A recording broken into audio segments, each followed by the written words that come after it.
Good afternoon, everyone. If you'd like to take your seats, we are now ready to begin.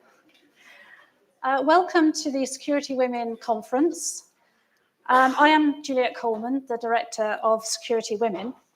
When we were planning this event, we were conscious of the terrible war waging in Ukraine and chose to have a panel of speakers to address this topic from the point of view of women as agents of security.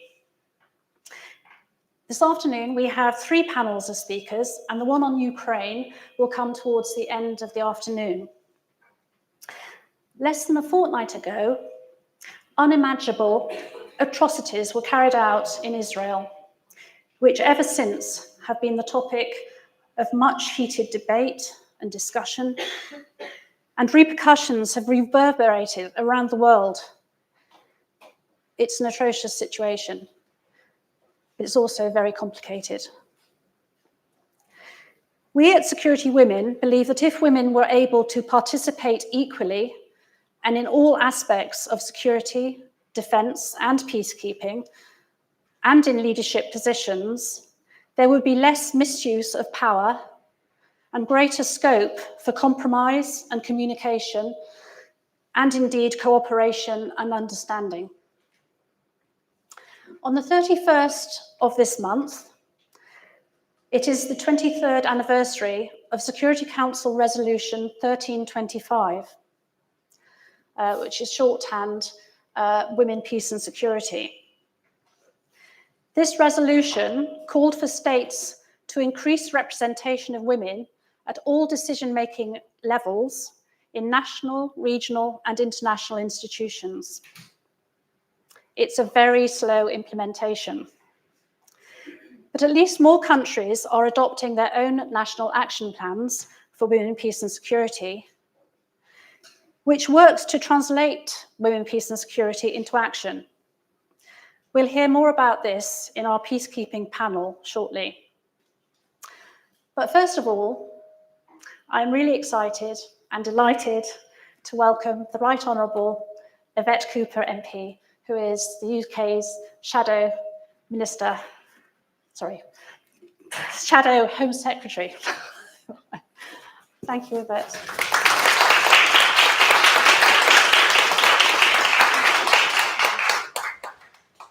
Thank you very much. It's a pleasure to be here. Thank you to Juliet and to Security Women for the immense work that you do. Thank you to all of the women and men involved in so many different aspects of security work here in the UK, but also around the world.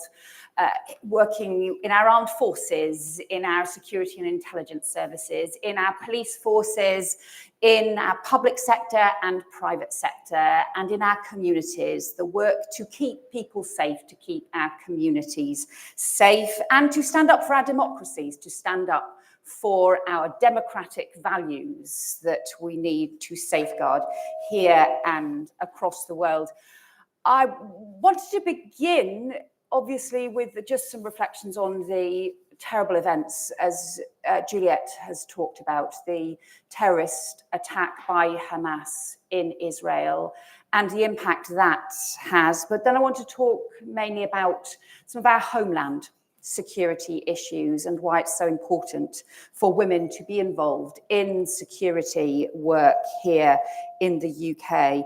This is obviously a deeply serious and difficult time for global security, to have the truly barbaric terrorist attack carried out by Hamas with young people at a music festival and women and children slaughtered, and the taking of hostages, including British citizens whose families are devastated. And we've seen too overnight the devastating bombing of a hospital in Gaza, killing hundreds of people, and part of a humanitarian emergency now in Gaza where urgent action is needed, and there are families here with loved ones in Gaza who are desperately worried. And in Israel and in Gaza, mothers and fathers grieving, communities broken, and Israelis and Palestinians, Muslim and Jewish communities caught up in the brutality of conflict forged from acts of unspeakable terrorism by Hamas. Under international law, Israel has a right to defend itself from terror attacks, and there must also be humanitarian protection for civilians and for the dignity of human life, where we know that urgent humanitarian action is needed. And the issues from a security perspective are not just about international law, they're also about the responsibility on all nations to prevent this conflict escalating across the region for the sake of security and safety of all. And while peace in the Middle East feels further away than ever right now as a result of what has happened, it's even more important that we reiterate our commitment to a two-state solution with a safe and secure Israel and a sovereign, secure Palestine, without which there can be neither security nor peace for anyone. Of course, this too has an impact on security and safety for people here in the UK. We've seen in recent weeks the appalling increase in anti-Semitic hate, including threats and assaults, and the appalling vandalism against Jewish primary schools, and the trauma that that causes for Jewish communities mourning the attacks in Israel. There can be no place for anti-Semitic hate in our country. We've also seen a steep rise in Islamophobia, British Muslims being accused of terrorism or facing threats and assaults on our streets. And we cannot stand for rising anti-Muslim hate in our country. And yesterday I met together with the Community Security Trust, who provide support for Jewish communities and monitoring and security against anti-Semitism, and with Tel Mama, who do similar work in Muslim communities across the country and monitor Islamophobic hate. And it was important and moving to hear the work that each are doing, the rising threats that they're monitoring, but also their respect and support for each other's work too, because there can be no room in Britain for prejudice and hate. And we have seen faith groups coming together in Nottingham, in Manchester, the work of the Archbishop of Canterbury, which is hard in the face of the trauma that different communities face, but nevertheless is so important. In the words of Joe Cox, a friend and colleague who we lost to a terror attack, who said, "We always have more in common than that which divides us, even at the hardest of times." And so I thank the work that's being done now as we speak by police forces, by local councils, to provide support and reassurance to synagogues, to schools, to mosques, to community organisations, and also to recognise the work of the words of Ken McCallum, who has pointed out to recognising the impact that events in the Middle East can have on security and risks here in the UK, and the heightened work that is underway. And I want to pay my thanks to all those in security and intelligence agencies who work so immensely hard to keep us safe, to the women and men in all aspects of our security work, whose work is so often unsung and so complex in the different challenges that we face, but so important to recognise, and we give our thanks for that. But I wanted to then also to mention something else, something very different that happened half a world away in the last few weeks, which was a woman, age 102, who died peacefully in New Zealand. She was known as Pippa Doyle, or by her maiden name in the work that she did for our country, Phyllis Latour. And the last of special operations executive, female secret agents who worked in France behind enemy lines, taking immense personal risks and gathering intelligence that saved lives. And Phyllis was turned down for intelligence and security work after the war, despite the immense risks she took, the incredible bravery she showed, and the sophistication of the work that she did to keep our country safe. She barely spoke of her experiences for many years, and it's important that we do remember her and the work that she did. Because in so many different fields where we've seen generational change, where we have seen more women involved in leadership roles in all kinds of different sectors, different parts of our economy, different parts of our public life, we've seen more women involved, and part of that progress has been through the telling of stories, through recognizing what happened and the work that women did in generations before. And I was involved pulling together a book called She Speaks, which is the speeches by women in all sorts of different forms of public life through generations that often went unrecognized. But of course, the challenge in security work is very often that work cannot be visible. And those stories cannot be told, no matter how remarkable they might be and how much they might be inspiring for future generations of women. Which is why where we can tell those stories, we should. 25 years ago, when I was first made a member of the Intelligence and Security Committee as a junior MP in Parliament, I sat with Mita Ramsey, who some of you may have heard of, and heard about her security work through generations, very often the stories that could be untold, but now increasingly can be told instead. And it's why, too, it's so important and powerful to see leadership roles now played by Madeleine Assandri at the Joint Intelligence Community, by Anne Keith-Butler at GCHQ, by Lindy Cameron at the National Cyber Security Centre, and by our women chief constables across the country, from Serena Kennedy to the former NCA chief, Lynn Owens, now at the Met. We have said always that having more women in security is important, and we should recognise the importance too of greater BME recruitment across our different security agencies and security work, where too often we still fall behind.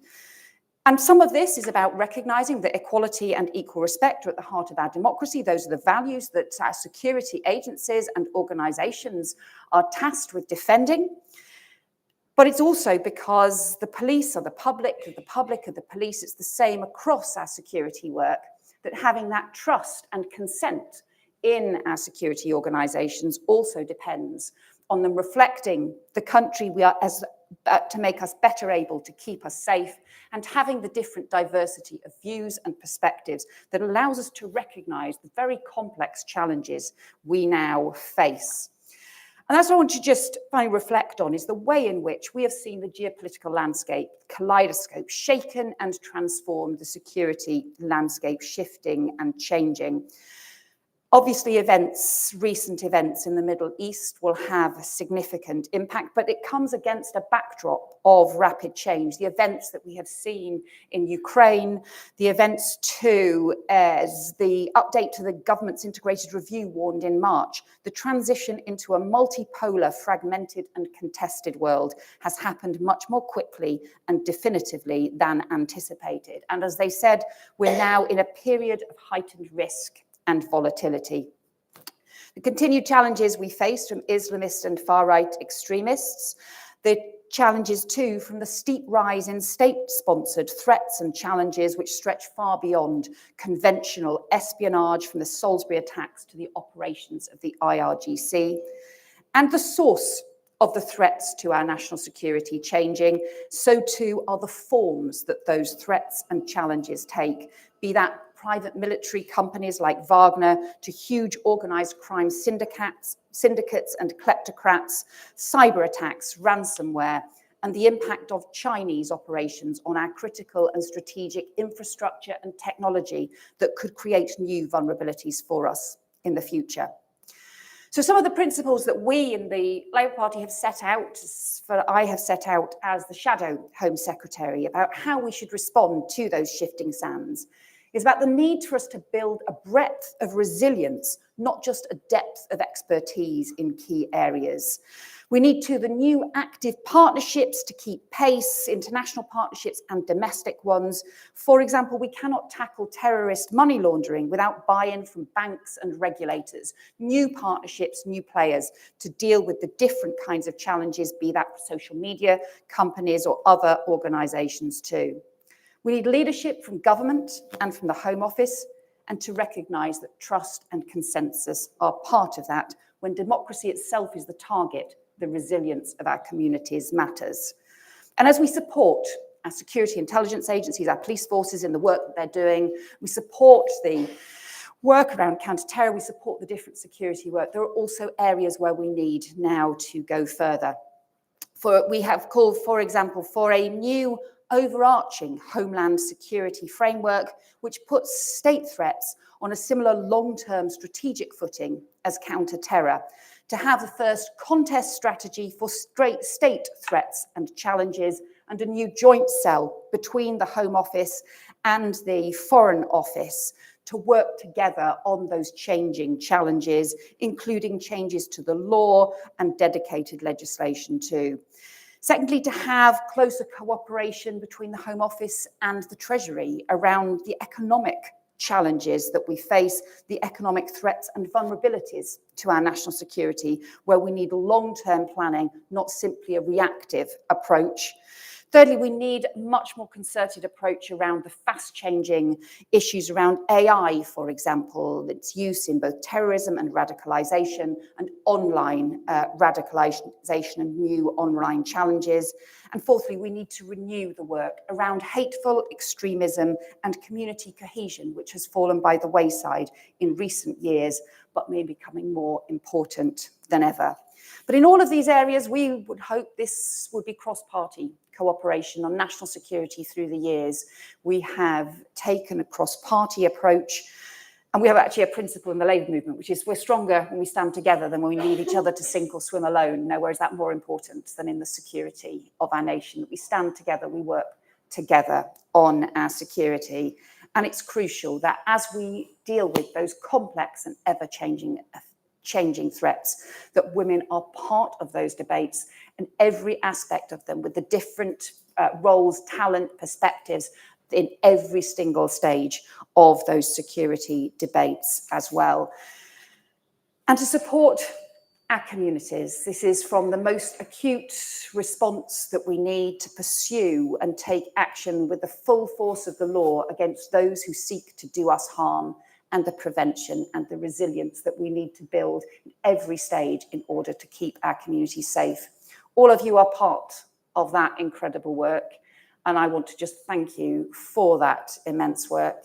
And even if you may not hear so many stories of the women that have gone before you in the way that in politics I hear the stories of the women who made it possible for me to do this job and who went before me, know that they were there and know that they did some incredible work to save lives and to keep our communities safe.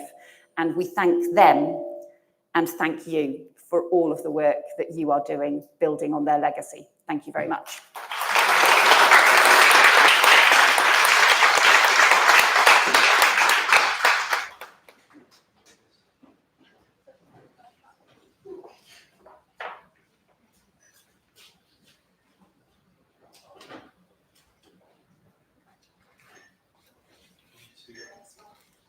Thank you very much.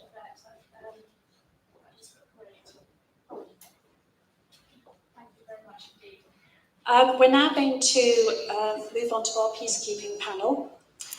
Our partners for the conference are WISE, which is Women in International Security, and the president of the Netherlands chapter of WISE, Professor Vanessa Newby, was going to participate in our peacekeeping panel. Unfortunately, she wasn't able to be with us today, but she has produced a video which will be available on our website. And also we've got a Security Women app, which will be available on that as well. And what she is doing, she's explaining the different feminist theories around women in security. Okay, I will now hand over to Barbara Cleary, who's chair of Security Women, to moderate this panel. Thank you, Barbara.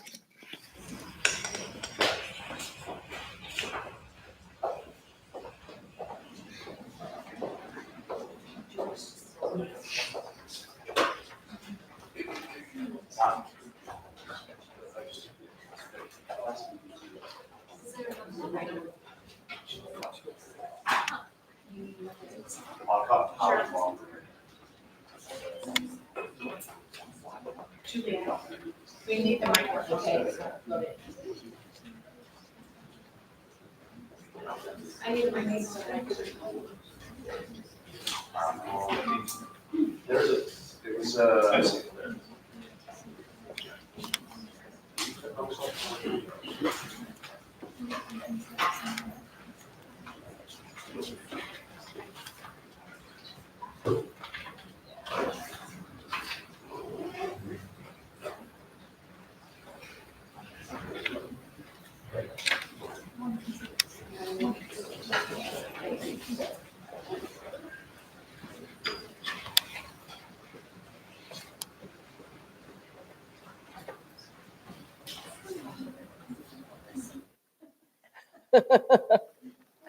Okay, right. Okay, as Juliet just said, I'm Barbara, and I'm the chair of Security Women. I'm going to moderate the panel today. And I'd just like to say a big hello and welcome from the Peacekeeping panel. And I'd also like to extend that welcome to all the people online too, because we've got a significant number of people that are following us online today. So let me briefly introduce you to our incredible panel. We have Christine Finch, who's head of Gender and Security Division at DCAF, which is the Geneva Centre for Security Governance.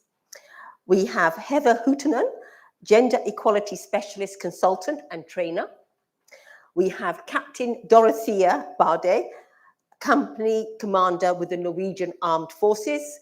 And we have Captain Zoe Spicer with the Queen's Dragoon Guards UK Armed Forces. So what a panel. Right, okay, so thank you all for coming. And they'll tell you a little bit more about themselves when they do their presentations in a moment. I want just to share with you the fact that another anniversary, this year is the milestone 75th anniversary of UN peacekeeping. And I don't like to get bogged down in statistics, but I wanted just to share these. In 2020, 4.8% of military, 10.9% of police, and 34% of justice and corrections personnel were women. In 2000, when the Security Council Resolution 1325 was passed, which Juliet mentioned, the number of women deployed was as low as 1%. So we've made some headway, but we still have a very long way to go in terms of achieving parity. I think you will all agree with that. So today we're going to hear about the important role women play in peacekeeping missions and how their contribution makes a huge difference to the success of the mission.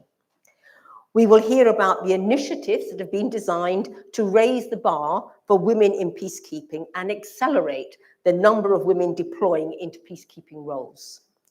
We will examine the importance of leadership, something I'm passionate about, and how we can support more women to step into the critical leadership and decision-making roles. What attributes make a good leader? Well, in my book, it's things like integrity, self-awareness, courage, respect, empathy, gratitude, to name a few. And we'll hear more about that later.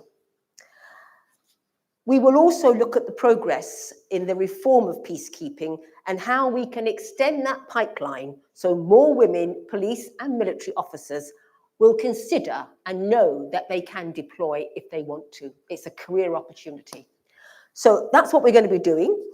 And before we move on and I invite our first panel member to speak, I also want to mention that last year, Juliet and we had the privilege to visit the United Nations Peacekeeping Force in Cyprus, one of the longest standing peacekeeping missions. We were made to feel very, very welcome, and we learned so much, and we're in the midst of writing up our report. The Cyprus mission is particularly important as it was one of the first missions to have an all-women leadership team. So a special welcome to all our friends in the audience with us today from the Cyprus mission. And now we're going to have little presentations from our panel members, and then we're going to have some questions that we're going to discuss. Then we're going to open it up to the floor, and you will all have loads of questions, I hope, that you want to ask. And to those online, please put your questions in the chat box. Okay, over to you, Christina. Oh, thank you very much, Barbara. So I'm Christina Finch. I'm the head of the Gender and Security Division at DCAF, the Geneva Center for Security Sector Governance. My bio is in the program, so I am actually going to just let you read that and skip right to the meat of my presentation, which I think is actually even more interesting. So what I want to talk about today is the ELSI initiative.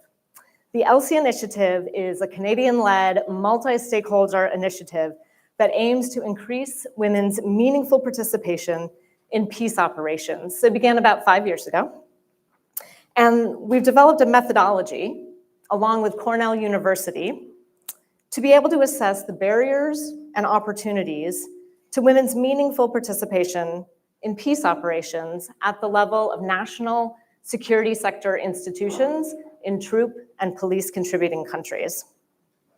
And the methodology measures 10 issue areas, which range from deployment criteria to top-down leadership. And there's 2 cross-cutting areas in the 10 issue areas. One is gender roles. So do hidden biases or attitudes about women affect their ability to deploy?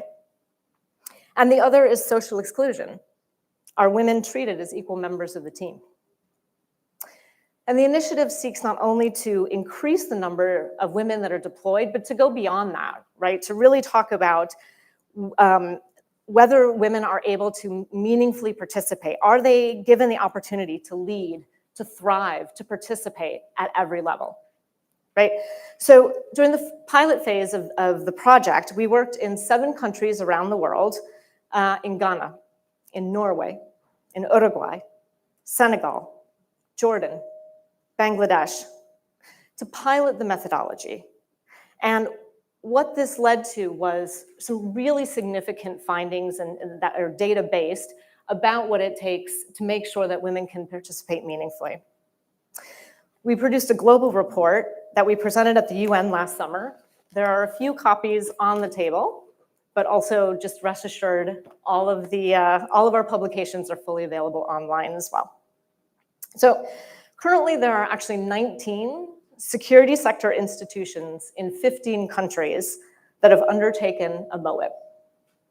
There's an ELSI Initiative Trust Fund administered by UN Women, from which troop and police contributing countries can apply for funds to either take the assessment or to then undertake activities to work on the areas that the assessment brings to light in terms of the barriers and opportunities. And we at DCAF, we run a help desk to help countries apply for the fund and to undergo a MOIP. Really, the MOIP, what we found is that it's a transformational process, right? It's yielded really groundbreaking data and findings on the barriers and opportunities to women participating meaningfully. And the findings are really contributing to a growing body of global evidence that reveals how gender equality is actually necessary for fit for the future peacekeeping operations. And I want to talk about, just very briefly, 4 primary findings that will really ensure peacekeeping operations are fit for the future and gender responsive. So 1, throughout the MOIP surveys, deployed uniformed men and women identified communication skills and working with international personnel as the 2 most necessary skills for successful peacekeepers, with combat skills as the 3rd most necessary. And again, let me emphasize, this is what we heard from both women and men, right? So what does this tell us? This tells us that fit for the future peacekeeping operations require peacekeepers that have skills related to communication, like listening, empathy, de-escalation, and mediation techniques. And what we know is that women may be more likely than men to have these communication and interpersonal skills due to socialization. We know this isn't necessarily an innate skill, but because women are socialized and need to have these skills, right? So what this tells us is that when you're looking for the criteria that you need in a peacekeeper, you need to go beyond whether that peacekeeper can shoot a gun. You need to look at whether they have the skills that actually make a peacekeeping operation successful. Second, and one of the most profound findings, in my opinion, is that the data reveals a link between rigid gender roles and peacekeepers who adhere to a very traditional role of what it means to be a man and what it means to be a woman, and misconduct. So both men and women who held more stereotypical gender roles were more likely to commit misconduct, more likely to use violence against civilians, less likely to report it, more likely to tolerate it, right? So what this tells us, again, is when you're looking for what makes a successful peacekeeper, you need to, again, go beyond combat skills. Third, the data shows that both women and men are experiencing or witnessing harassment and or bullying. But while they're both reporting this, women are reporting it at a higher rate. So I know we want to move on to making sure that we have a full discussion of all of these issues. So I'll stop there. And just to say that there's so much more to be discussed with these findings. And I really urge everyone to take a look at the global MOIP and how we can take action on these. Thank you.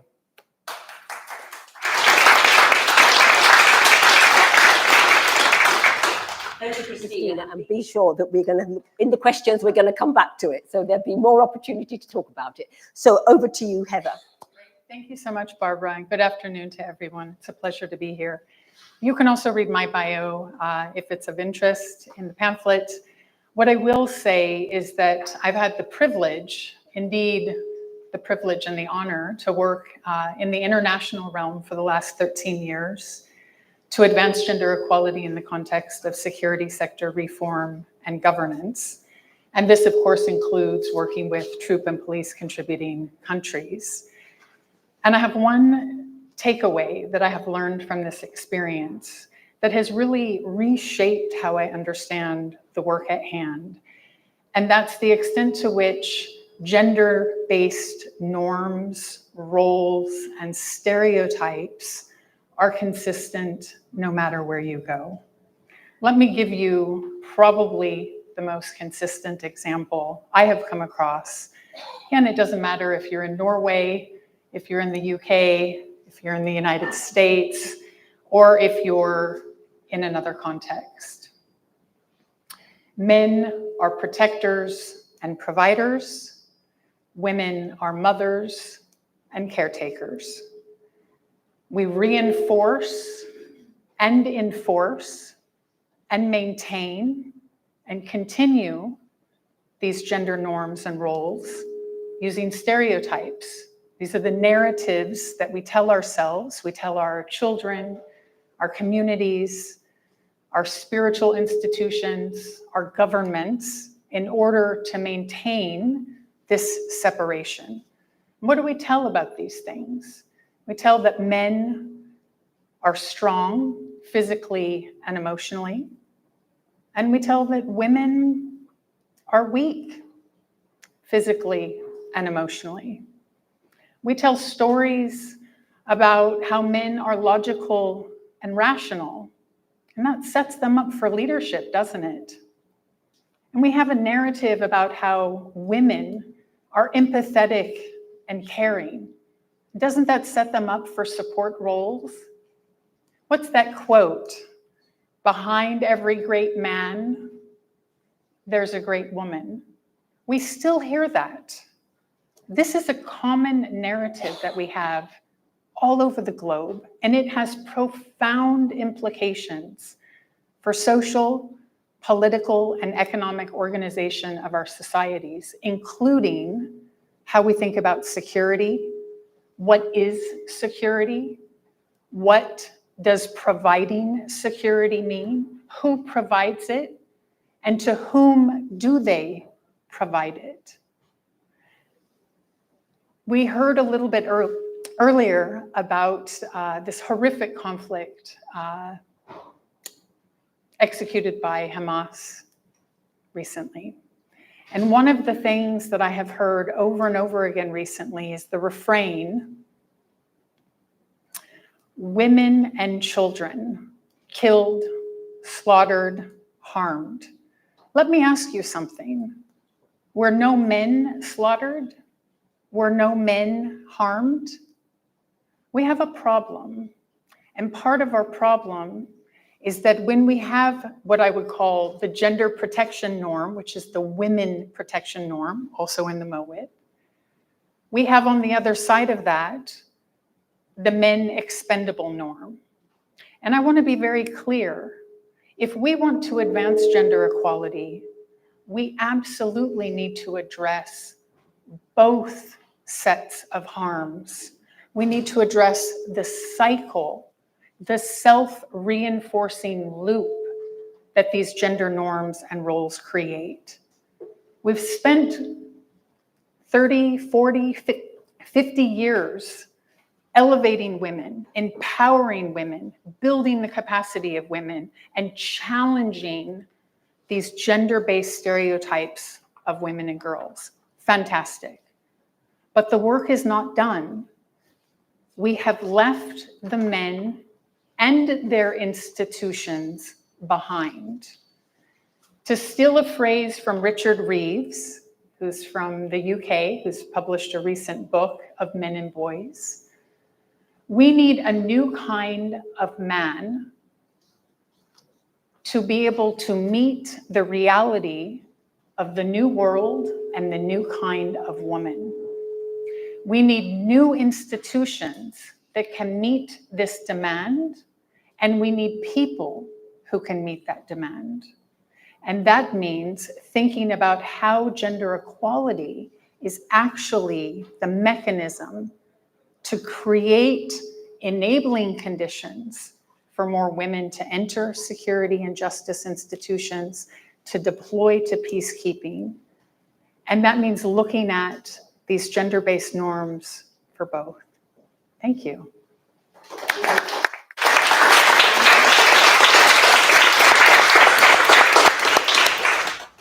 Thank you, Heather. I'm sure we'll go back to that, and then when we have the questions and the discussion. Right, okay, so Dorothea. Thank you, Barbara, and good afternoon, everyone. My name is Dorothea Bays, and I am a captain in the Norwegian Armed Forces. And you may sit here now and think, why are you sitting up there? I thought about that myself. But I am here to speak about my experience as a woman in a man-dominated organization, the Army. What I've experienced, what I see as the challenges. I'm not saying that what I'm about to say is correct, but this is my personal experience. I do have some challenges, I think, might be the reason to why we are where we are at today. And I hopefully will be able to give you some solutions. First of all, I just want to give you a little bit about my background. I have now a little bit more than 10 years of experience from the Army. I started off as a conscript, where I, for more than 6 months, served as the only woman in that unit. Best time of my life. I then did NCO school.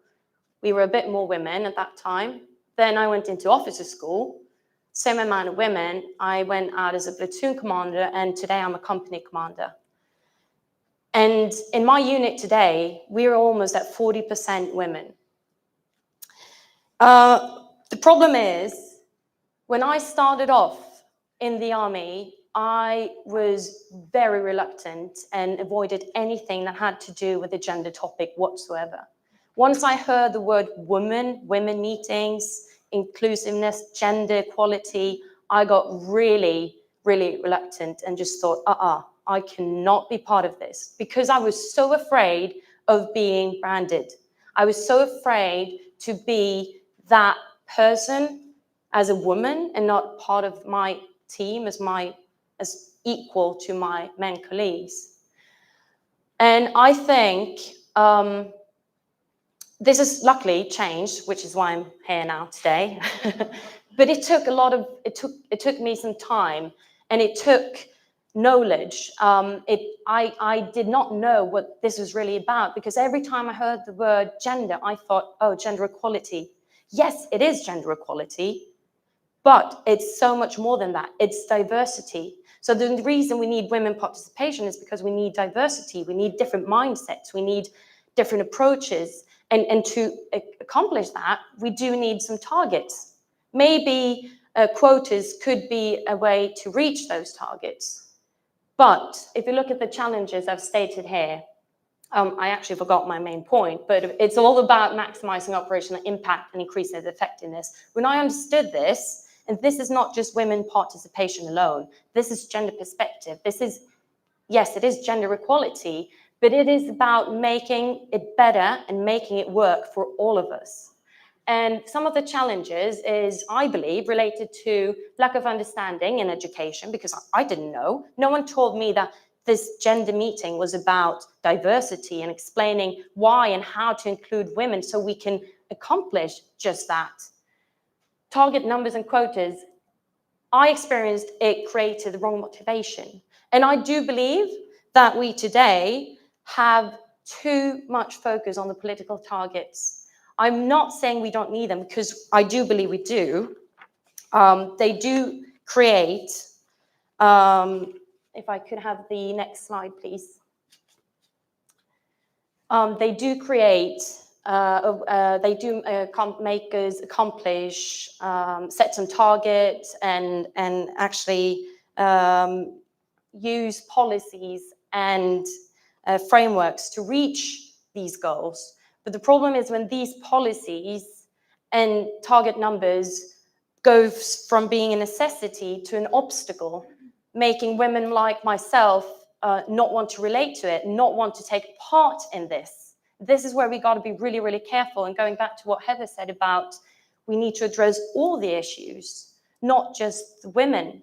And women, how to include women in security reform is a little bit about this. We all know it's important. We all know that women's participation in the UN, for example, gives enhanced intelligence and better situational awareness. It gives better protection of the forces and the population, and it improves our reputation. So why is this met with such a reluctance? In 2021, the Norwegian armed forces went out and they said, guys, we and girls, we are now employing 8 gender advisors. And people were just in shock going, whoa, whoa, whoa. This is not the sort of thing we need to spend time and resources on. Why is this going to help us? And I thought, together with my former colleague, Siri, we thought, let's look into this. Why is this such a problem? Why is this met with resistance? I think the main issue is the way we communicate it. It's the focus is we attack this from the wrong angle. And if you look at leadership and communication, we do need role models, and I'll come back to that question later. We do need women, but we also need men.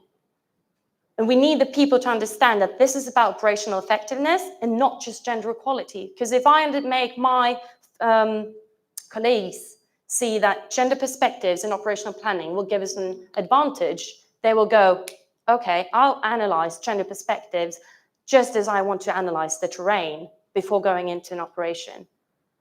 We need to be role models. We need to educate in the right way, saying the right things, including everyone. We need to take responsibility, and I wrote backward selection. It's reverse, excuse me, it's just the lack of English skills, but it's reverse selection. So we need to look at what do we need to accomplish? Who do we need for that? Maybe we do need a woman. Maybe we do need someone who speaks Norwegian. Usually don't, because no one except Norway speaks Norwegian. So my point is, we need to look at what do we need for this specific operation, so that we, as a unit, can be as operational effective as possible. Okay, thank you. Thank you.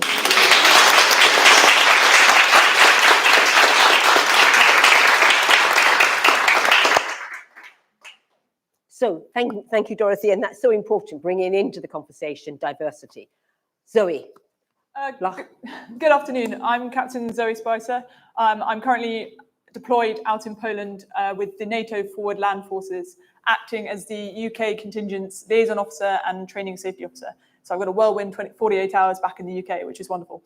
I commissioned, as my bio says, into 1st Queen's Dragoon Guards in December 2020. I commissioned as the first female troop leader to commission into that regiment. There are others in this audience, got a nice echo. There's others in this audience today that have been in similar situations as I have. And I can say that their support and support of many people in this room as well is what has got me to, here today. What I want to speak to you initially about is how I've ended up being an unintentional trailblazer to an intentional advocate. And I think that's quite an interesting perspective here of how from an unintentional trailblazer to an intentional advocate and how I got there. As I said, I commissioned as that first female troop leader. When I was going through that selection process, there were many other women, and very capable women, ahead of me. I looked through all the different options that I could have commissioned into and went, no, I want to be a recce soldier. I like the intelligence side, I like the leadership side. That's the job I want to do. I never thought about the fact that I would then work for probably 3 years with an all-male group, all my brother officers, etc., and with majority all-male soldiers. However, that has just created its own experience and challenges, but also the best time and the best 3 years that I could have imagined. We are now currently in my regiment sitting at 4 female officers and 6 soldiers. One of them, you see in the background, called Parker, is there when I'm speaking as part of the female engagement team in Mali, which was the UK's contribution out there for MINUSMA. But I'll talk about that later on this afternoon.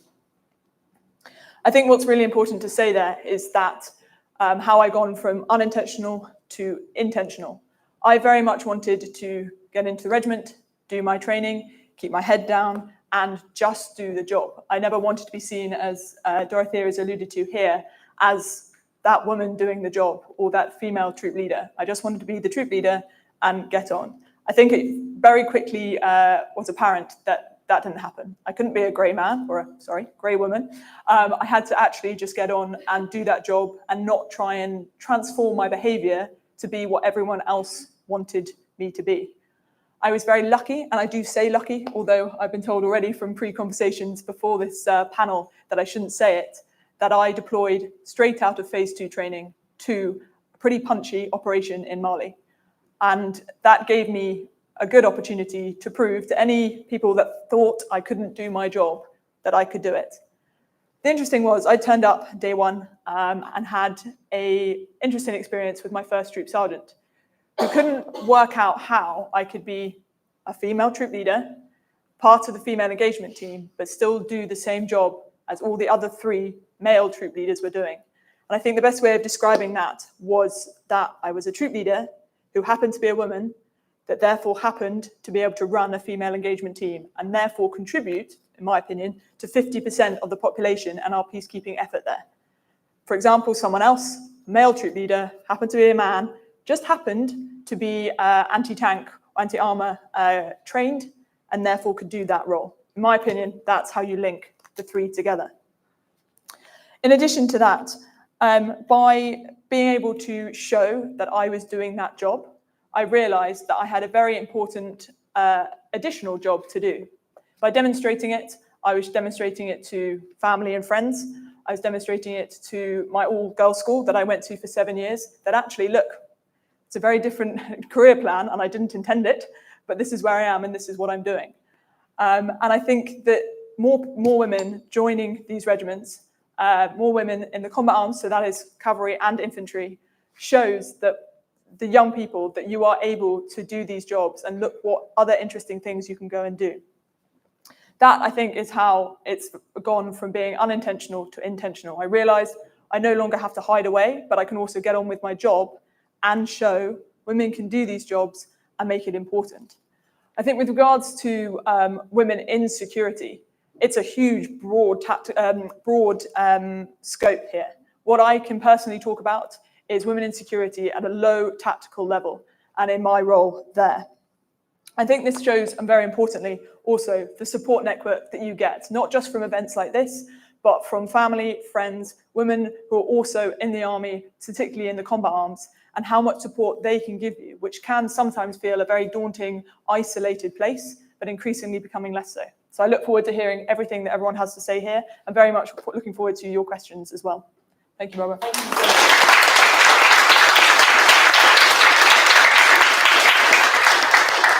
Two really important points there. It doesn't matter whether we're a man or a woman. What it matters is we're recognised because we've got the skill set to do the job. And that's all that matters.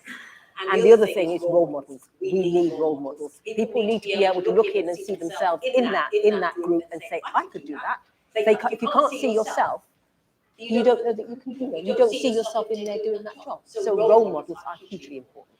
Okay, so let's move back then to Christina, and coming back to the MOWEP tool, which we know, as Christina said, can be transformational. Can you tell us a little bit more, drawing on your experience, how the application of the tool or MOWEP is actually making a difference? Yeah, sure, really happy to.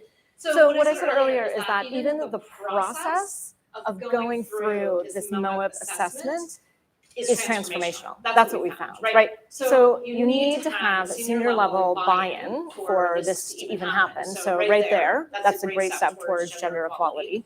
And the methodology requires, data collection. You've got to ask your troops or your police, you've got to ask them questions, you've got focus group interviews, and it really starts to open up that space for discussion that maybe wasn't there before, right? And I've heard from so many senior leaders from NATO countries like Germany to Uruguay that they really didn't truly understand what their women colleagues were going through, right?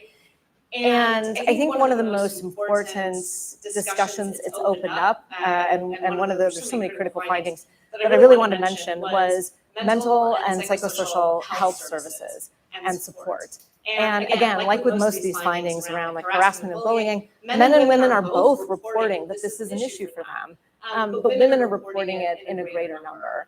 And it's really sort of opened up that space in so many countries to have that discussion and to start taking action on it. And you wanted examples, so I'll also say that we saw in a lot of the pilot countries, it opened up space to talk about period products. Never think that would be a discussion that commanders would be having about what your kit looks like and what's needed in that. So like having these really frank discussions about, again, not just how women deploy, but how they deploy meaningfully, how they deploy safely. And then the final example I'll leave you with is in Uruguay. So another major issue is caregiving responsibilities. And Uruguay has now received permission from UNDPO to do a 1-year pilot of 6-month deployment rotations to try for serving women and men that have children. So to try to get at that fact that it's just incredibly difficult quite often for people with caregiving responsibilities, disproportionately women, to deploy meaningfully. Thank you. Thank you. Thank you. Can I just ask, in terms of you're actually in the military, can I just ask, what's your perception of women in the military who have caring responsibilities? Does it work? Are they supported? It does. I think it's increasingly more supported. Increasingly more supportive. And I think it's only recently the British Army brought in sort of co-parenting like maternity, paternity leave, etc. And I think it's something that is developing slowly as more, particularly dual-serving couples as well, as we go through. But I think something can always be bettered. But definitely British Army is working on it and is doing a pretty good job. Things are happening. Exactly. I was very quick on saying it does, but I want to emphasize it. It depends what country we're looking at. What are they used to? When did women when were they first included in combat arms, etc. So we can't just expect a change to happen like that, and we have to be patient and work with it gradually. We actually spoke very briefly before the talk about how, for example, if we wanted to have children, how would we plan our family life and our careers? And I think particularly in the combat arms, which we can relate to, no one's really done it yet, and if they are, it's a work in progress. And actually, how can we continue on our career path and still be, for example, company commanders, squadron leaders, etc., and find that balance and have the support along the way. But it should be a continuous pipeline. There should be the fact that you've got to take time out or what. It should be a continuous pipeline in terms of where you want to be in terms of your career. I think there's that increasingly understanding that the pipeline might not be exactly the same, but also how you find those differences and how you support individuals, both male and female, along that journey. And it's not been worked out yet. So no. I think I'm in that lucky situation maybe of working that out along the way and see if we can help it for future generations to come. Yes. I'm sure you will. Okay, then coming back to Heather, we talked a lot about, and you may have some comments you might want to make on MOWEP, but can we actually just come back to advancing gender equality And is it as critical as focus, is advancing gender equality as critical as focusing on the efforts to increase representation? Or do we need both in terms of gender equality, but we need the numbers as well? But you can't have one without the other. Right. So good question. So I think what I would argue is that what we actually need to do is expand our scope and approach from focusing on increasing the representation of women to addressing gender equality. And let me give you 4 very concrete examples that have come up already here. So let's just take this one of maternity leave and paternity leave. We have this narrative that men are providers and protectors and women are mothers and caretakers. This is fundamentally why we see policy frameworks at our state and institutional level that give maternity leave to women and don't give paternity leave to men. If we want to do something about this imbalance, we actually need to shift the narrative, not just move women into the workplace, but move men into the home and family. And we need our societies and our institutions to honor and support that. Otherwise, women simply just have 2 jobs. And so we need to move away from just focusing on what women need. They do need those things, but we need to think more broadly about what does it mean to advance gender equality and how is that better for everyone? Now, the other thing that I wanted to sort of tag on to that Christina raised was initially she talked about the gender roles. And I really want to emphasize this because I actually think it's really critical. The MOIP data reveals very consistently that those individuals who hold a belief in rigid gender roles are more likely to be abusive, to commit sexual exploitation and abuse in peacekeeping, more likely to escalate conflict in a peace operation, less likely to report misconduct, more likely to engage in various forms of misconduct, like drinking and driving, like forms of corruption. What am I saying? What I'm saying is, the more we advance gender equality, the better our value system is. We're talking about not just women, we're talking about men and women who have more respect and more value for each other and the societies that we work in, whether we're in our domestic context or we're in an international context. This is another example of why gender equality is important. If we only focus on adding women, we're missing some really important elements of the work at hand.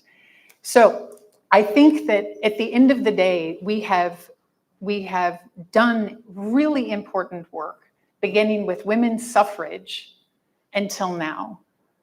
But what we have not done is looked at the ways in which gender inequality harms not just women and girls, but boys and men and everyone in between, our families and our societies, our communities. And there's really good data on this that shows that gender inequality is harmful to all of us. That is the narrative. This is the strategy and approach. And we can think through then, what are the activities, interventions, practices, and policies that we would support and implement in order to truly advance gender equality, creating fundamentally enabling conditions for everyone to be able to do their work well. Thank you. Okay, thank you. Okay, we can come back, but I'm going to move on now because I wanted to talk to Dorothy a little bit more about leadership, which I'm passionate about and Dorothy is passionate about. So can you tell us a little bit more why leadership is so important? Leadership or women in leadership? Women in leadership. So it's a good question, isn't it? Why is women in leadership important? And I think the easy and short answer to that is diversity. It's proven, right? And role models. So one thing is how we address the challenges once women are included in the security sector. The other thing is, how do we ensure they stay? How do we recruit them and how do we make sure they want to work there? How do we enable this working environment that is attractive to women. And so then coming back to role models, because I've been really lucky. Zoe said we don't have a lot of role models. The Norwegian Armed Forces, we actually do have a couple. And May last year, I started my job in UNFICYP, the UN force in Cyprus, working as initially an adjutant and then a military assistant to the 2-star general and force commander of that mission, General Ingrid Gjerde. And she is a role model because she shows it is possible. She's had children, she's done a full career, she's really shown it's possible, but doing it, what I see, is the right way. She is the right person for the right job, not because she's a woman. And that is quotas and target numbers just because we so desperately need more women in positions. We push them up. They might not be ready for it. They might not just them, but also the organization. So I think we're doing ourselves, what do you call it, a bad favor? Bad service? Disservice. Thank you very much. So we're supporting each other up here as an example. But it's really, really important to actually make sure that we have the right person in the right position, not just for the organization, but for the person who's put in that position. And so the former force commander of UNFICYP, she is a role model. And the problem is when these role models, I'm not saying I'm a role model, hopefully one day, but when I am, after 8 years in the armed forces, still reluctant to talking about the gender topic because I'm so afraid about being branded. We need confident women and men to be role models and talking about these issues, being good advocates for this topic. And I've got several men in my life and in my career who's been really good role models. And those are they are probably those who's made the biggest impact on me. So it's important for diversity. It's important for role models. And it's important because it makes us all much better. Thank you. So I'm going to... Right, okay, I know I've got to manage the time, so time is moving on. So I'm going to come to you, Zoe, because we want to hear a little bit more, and I know you want to talk about your Mali experience, and what impact do female engagement teams have on the effectiveness of peacekeeping? Absolutely. I mean, obviously, I don't want to hop on too much about our time out there, but also specifically looking at that female engagement team and how actually it came about. When I first deployed to Mali in December 2021, female engagement teams weren't really happening, particularly within the UK contingent out there. And I saw that space, saw the importance of it, and took that upon myself to work out how I could fit that in with specifically the number of women we had out in theatre. That's what I want to focus on specifically, is the UN quota, the number of women out in theatre, and how you can use those women to form female engagement teams and the effectiveness of them. So as was mentioned before, the UN Security Council resolutions, these have been updated, particularly on women, peace and security throughout the last 10 years, etc. But the most latest is also looking at the number of uniform women on the gender parity strategy. In 2018, I found it really interesting to look at that 3.9% of serving contingents were women. 3.9%. If there are UN quotas, they're there for a reason, to try and bolster the number of women out there. But actually something I specifically looked at was the number of where these women were coming from. So not just the countries, but their specific roles. Are they medics? Are they clerks? Are they combat soldiers, etc.? And that's something I specifically focused on and looked into. The aim of this strategy was to get 15% women by 2028. Currently, I think it's not going to get to that number, but hopefully by us even doing events like this and even more and demonstrating the importance of it, we can push that number.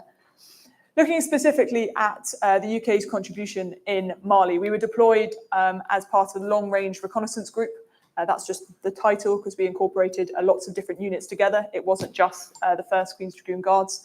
But we were there to bolster MINUSMA, and specifically we would push out long distances, so up to 300 miles from our location, and be that buffer zone between two belligerent forces and provide that security for the local population. And these are, the local population in Mali specifically, are very different cultural groups. So whether they are nomadic farmers or fishermen and families that are living along the river, we were there to, as I said, buffer between two belligerent forces. Within that, it's very evident that 50% of most populations are women. The link that I want to make here is for particularly British forces, but I know for many other UN contributing nations, the units that are used for peacekeeping operations are combat units. Well, specifically for the UK, women were only able to join combat units as fighting soldiers from 2016 and 2018 respectively for the cavalry and the infantry. Now we're in 2023, we are still, as I mentioned before, pretty limited in the number of women in those units. So where are these UN quotas being filled? They're being filled with clerks, medics, etc., that yes, may deploy on the ground, but they're not able to, a lot of the time, unless they're taken from their primary role, moved into a fighting role, which they're not trained to do, they're not there to do, to fill in these female engagement teams. So as I said, when I deployed, I found that gap. I was lucky, I was the troop leader of a troop with, as you saw in the picture before, one female corporal. We then also had a few medics, etc. I created in my troop basically an engagement troop. It meant that we can move around providing our own security. I'm a trained security troop leader. I could provide that for myself, as well as going in and speaking to the women in these local populations. What benefit did that have? They could open up to me in a way that they would never do to my male counterparts. And I realized the importance of that and made use of that, particularly providing the data for the UN and MINUSMA in Mali. I think specifically with that, however, there's that balance. So if you're using combat arms to formulate the units deployed for peacekeeping operations, what are their benefits? I can only really speak to my experience. As I said, light cavalry unit. What does that really mean? We're reconnaissance soldiers. We can push out long distances, but also we have an open top vehicle. We're really, as much as you can be in an armored vehicle, we're pretty approachable. You can see our faces. We're not covered up by a whole load of armor. We've got bright blue helmets, particularly UN, and I could jump off my wagon if we accidentally met a caravan of farmers or a group of women moving. Obviously, in that nation, a lot of them are covered, and I could jump off my wagon, take my helmet off. They could see I was a woman, and they weren't, to be honest, as terrified as you would be if you saw a whole fleet of vehicles and soldiers, pretty heavily armored, moving through a location. So I think that's what I want to say specifically, that female engagement teams are really important. They are just as important as other engagement teams. There's just a specific use for them. And I think increasingly, with women continually joining combat arms and creating it, we are bolstering our workforce, bolstering the effectiveness of peacekeeping operations if we are, yes, fulfilling those quotas, but fulfilling those quotas in the right way, if we're continuing to use particular units for peacekeeping operations. Thank you. That's really important, those last words, filling in the right way. Really important. Okay, I'm moving on, so I'm now going to open it up to the floor for questions. And I think we've got one question online, have we? Have we got a question online? Yes. It's Tanya. She's asking, she's saying, it was mentioned that those with traditional mindsets are more likely to be abusive and less likely to report such behaviour. Is there any actual resource or research? Right, okay, so that's about behaviour and reporting. So I'm going to take 3 questions. So I'm coming back to the floor now. So there's one, I don't think we've got a roving mic, have we? I'm not sure. No, okay, can you speak up? Yeah, I'll try. I've got a question for Heather, and also a question for the captain. The first question is around the gender roles in society. It's harder to tackle the idea of women's main role is raising children and being in the home, and then being providers when you have social media to deal with, especially the likes of Andrew Tate. So I just wanted to know what your views were on that. And then for both the captains, I think it's really important what you both said around women in leadership and making sure that we have role models. but it's really difficult to achieve that when you can't recruit and retain. And especially when you have examples in the British press, for example, the sad case of the 19-year-old who committed suicide. And the internal army report said it was because of continued sexual harassment from her boss. And I'm not expecting you to give me solutions or anything to that, but it's quite clear that internal structures are not strong enough for young women, especially in the army. I just wanted to know your thoughts on that. Okay, right. And did I see another hand go up? Okay, over here.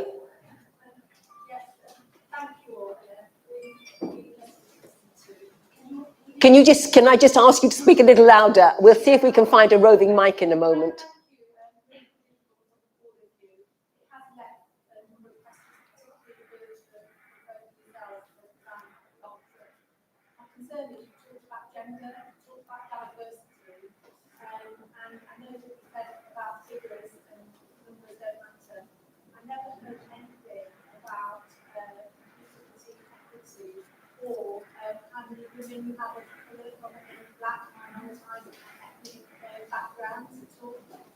Okay, thank you for that. Any others? Thank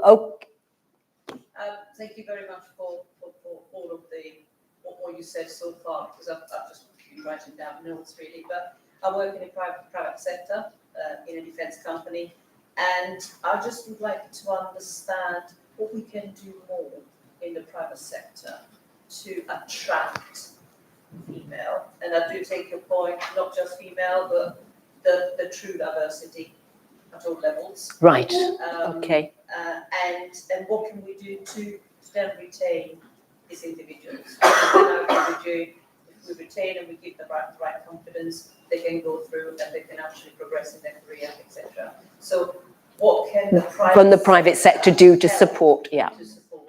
Okay, so how are we going to split this up? We've got just literally over 5 minutes, So how are we going to split the questions? Who would like to, there was a specific question for Heather, I think, here. So should we start with that one? Sure.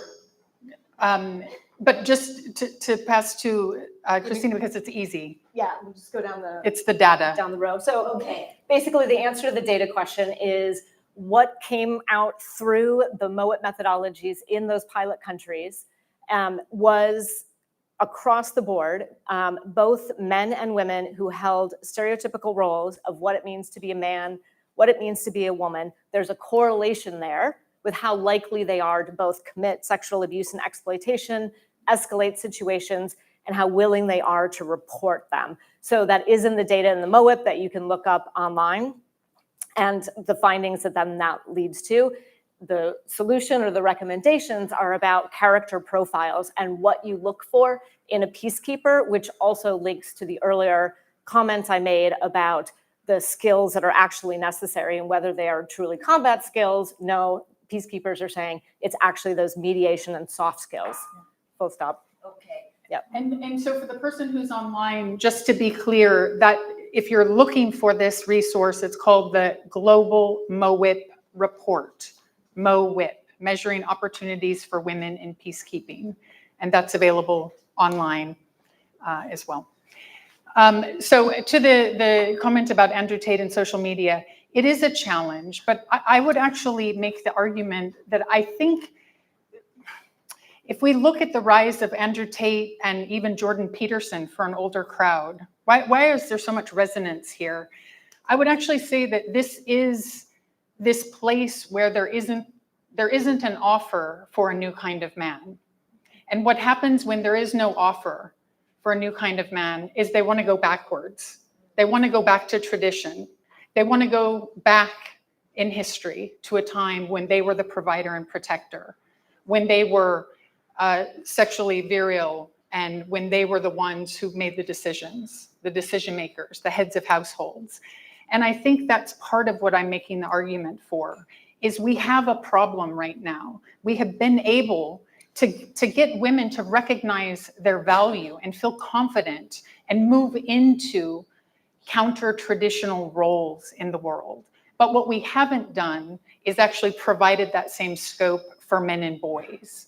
And that is that balance. We can't just undo one set of gender norms and roles. We have to look at both of them. And I think if I just quickly go to your point, the question I would ask is, what is your practice and policy framework? How can you make an offer to men and women who want to have families, who want to have career, and who want to be supported by their institution? How do we think about roles and functions, going off of something that Dorothea said, which is how do we reverse engineer our work and not start with here's the traditional way we handle security and here's who fits that profile, but start by saying, what's the world today and what do we need for that? What are the skill sets and competences? And what does that involve? Is that flexible work? Does that have to be done from 8 to 5 in an office? That's the point. We're in a different context in the world, where in most cases we have to have 2 working parents. And so what we need to do is say, how do we create conditions for families to be successful? That's gender equality, and that's good for everyone. So without having to look inside, it's difficult to know precisely, but that's the way I would approach this. No, and I thank you for that, because I was thinking about what I think Zoe was saying about you know, the shared parental leave, and I've actually piloted in my team.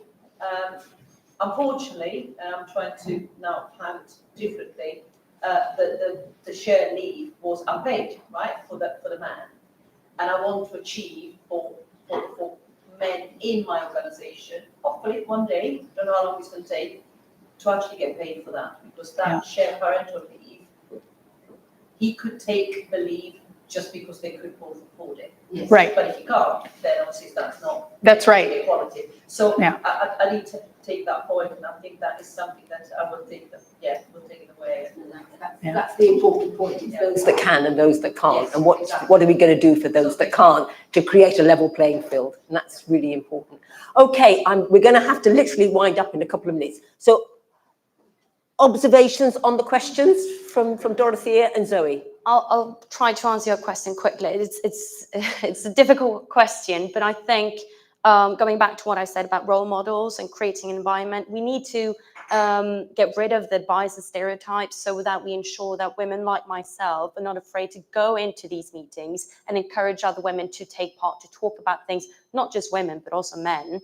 So that's the first thing. And the second thing is what we've done in Norway. We've just, because this happens everywhere, unfortunately, we've implemented this thing called, in my team, where I'm not going to compare the Norwegian armed forces to any other armed defense, but we have a much more of a flat structure.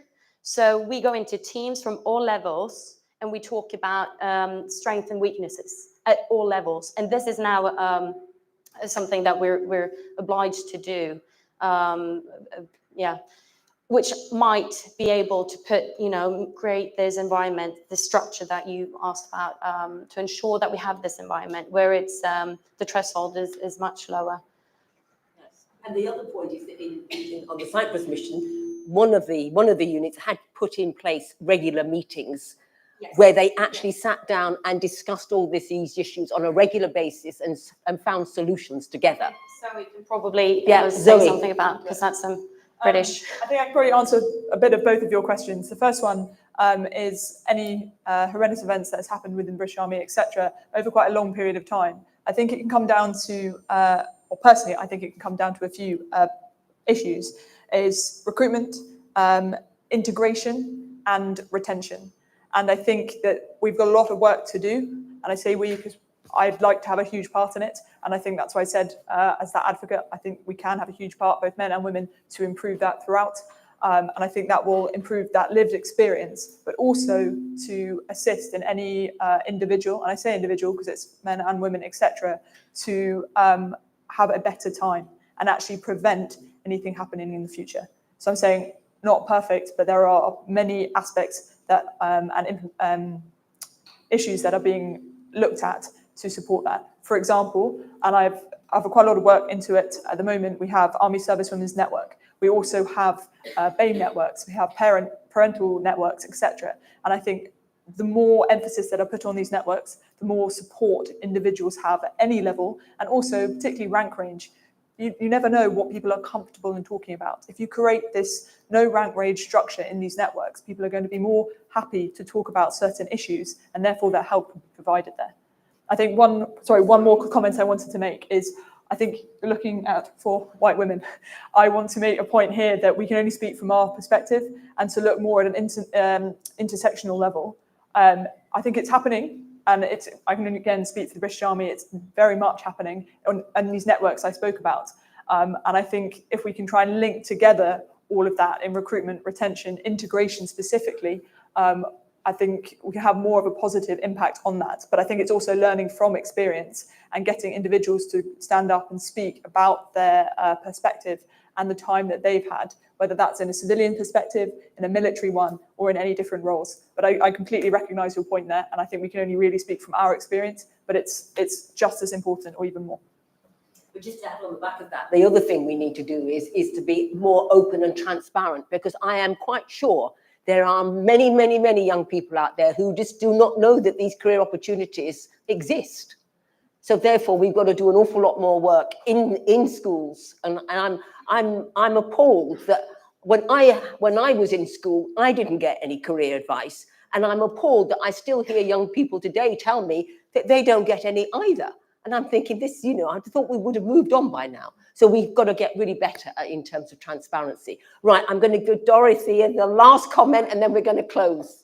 I'll be quick. It's a leadership responsibility, and we tend to forget that.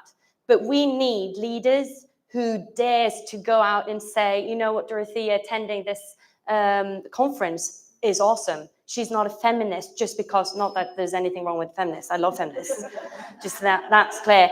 But I do not need to be a feminist just because I am here. I'm here speaking on behalf of men and women and all people of the society. So the problem is, when I am here, there will be people back in my organization saying, oh, she's just there to talk about gender equality, which, by the way, is only about the women. Then what I need are leaders who are respected, in position to influence, to say, well done, this is good. You're now fronting, you're being an advocate for something really, really important. Because if you are a respected leader, that person will be heard, and the people underneath that leader will follow. So it's just Well said. Okay. Right. I need to draw our session to a close now, because we are running just a tad late, because the whole thing just started off a tad late. So, but I want to thank you. I want to thank the panel. I want you to thank the panel, because I hope, like me, you've been inspired. And I hope you'll all think of something you can go away today and take from this and do in terms of helping us trying to achieve the change that we're trying to achieve. So thank you all so much.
think what they're all going to share with you, for me, sums up as when we're trying to encourage, or we're not trying, we're encouraging police organisations globally to be more gender responsive.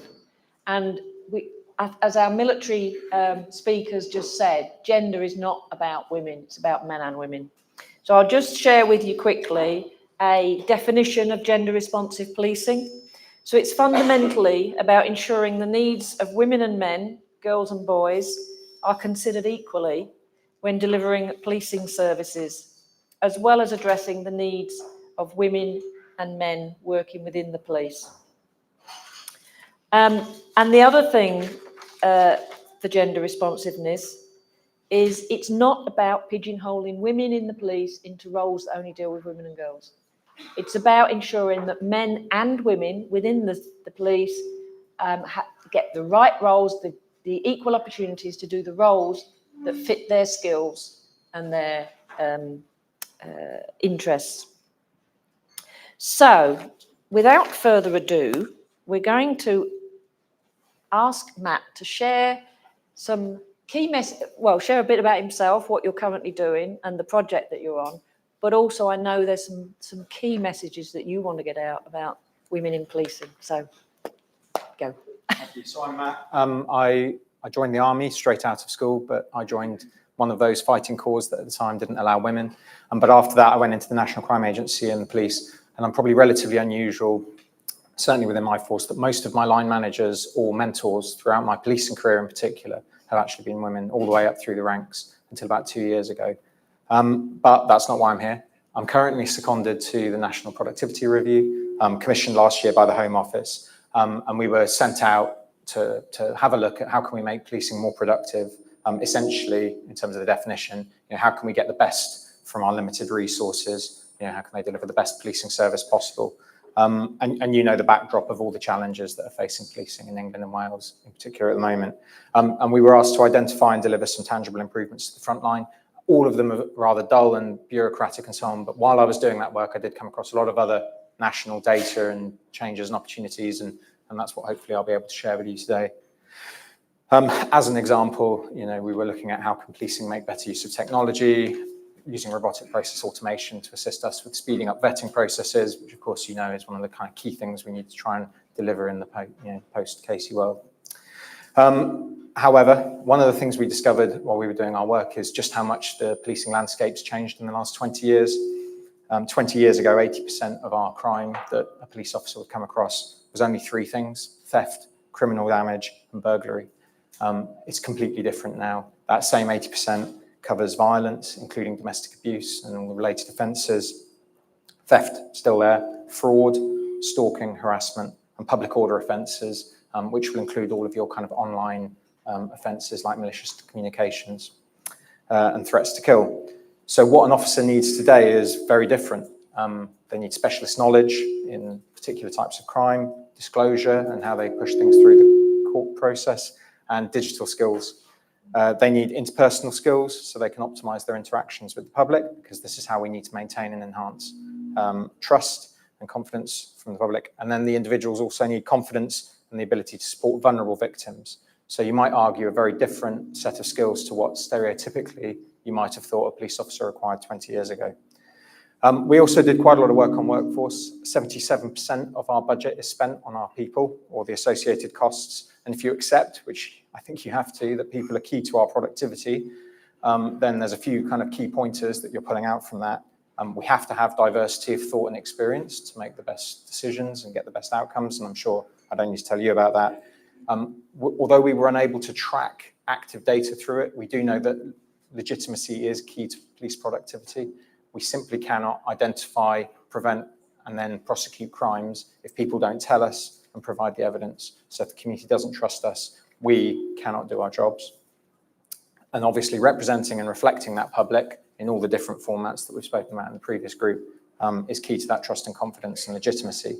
And then thirdly, from a productivity lens, you need the right resource to do the right job, whatever that is. And as we've said, that's changed over the years. So we need the right mix and the best people. And so policing can't afford to exclude any group because of our processes or policies, because of workplace culture, because of public perception, and views that this job isn't for a certain type of community, and obviously any discriminatory behaviour. There have been successes. From a stats point of view, things are getting better. There's currently just under 250,000 police officers and staff, 147,000 police officers, and 51,000 of those are female, so that's almost 35%, the highest it's ever been. Even better though, 62% of police staff are female and 47% of PCSOs. And in January this year, we hit a new record of 40% chief constables. Police Uplift Programme, which was that drive to get 20,000 additional police officers, has been hugely critical to that. It was a success, in terms of recruiting 40,000 police officers to replace turnover and also get the uplift. 17,000 of those were female, so 43%, way above the national rate. And I've lost my notes, just as I got into the really briefy data. Yeah, a notable increase on previously. We were in the 36% prior to the Police Uplift Programme, and then also improvements in all the other diversity groups as well, although not as great. But there remain challenges, which I'm sure we'll discuss, not least of which you'll note that the population's 52% women or 51% women, depending on what you count, not 43. So I'll stop there. Thank you. Yes, we will come back to that in more detail. Chaya, do you want to take this? Thank you. Hi, I'm Chaya. I'm Border Management Program Officer for UNODC, currently based in Bangkok, Thailand, and I'm Thai. Thanks for having me representing voices from the ASEAN region. Prior to joining the UNODC, I was in law enforcement in Thailand. I was a special case officer at Department of Special Investigation, or some might call the Thai FBI. I joined the force when I was 25, relatively young. I was so keen, ambitious. I saw myself in law enforcement and I wanted to climb up the rank. After 7 years, I left the agency. It wasn't because during my final 2 years, I was working on online child sexual exploitation case, witnessing heartbreaking story and cases. It was not because every operation, some of my male colleagues would come to me and say, "No worry, we'll catch the criminal and we'll look after you." And it wasn't even because my superior, my officer, supervisor, despite acknowledging my competency, he would say, "Investigator job is not for women." This experience did not discourage me, but what truly led me to move on was the absence of the straightforward career path for women within the organization. I questioned, if I were to give all I have, how far could I go? Could I be able to rise into the senior position and leadership position? I did not have female role model. I did not see a female chief. I never have had a female mentor. And as a young female officer, I think this is very important. So I found that it's hard for me to trust the agency when I couldn't see diverse faces in leadership positions, knowing that these individuals hold the power to make crucial decisions, including promotion and the direction of my career. So now I find myself at the UNODC on Women in Law Enforcement in the ASEAN region, jointly published by UNODC, UN Women and Interpol, and I have some copy with me if you want to grab one.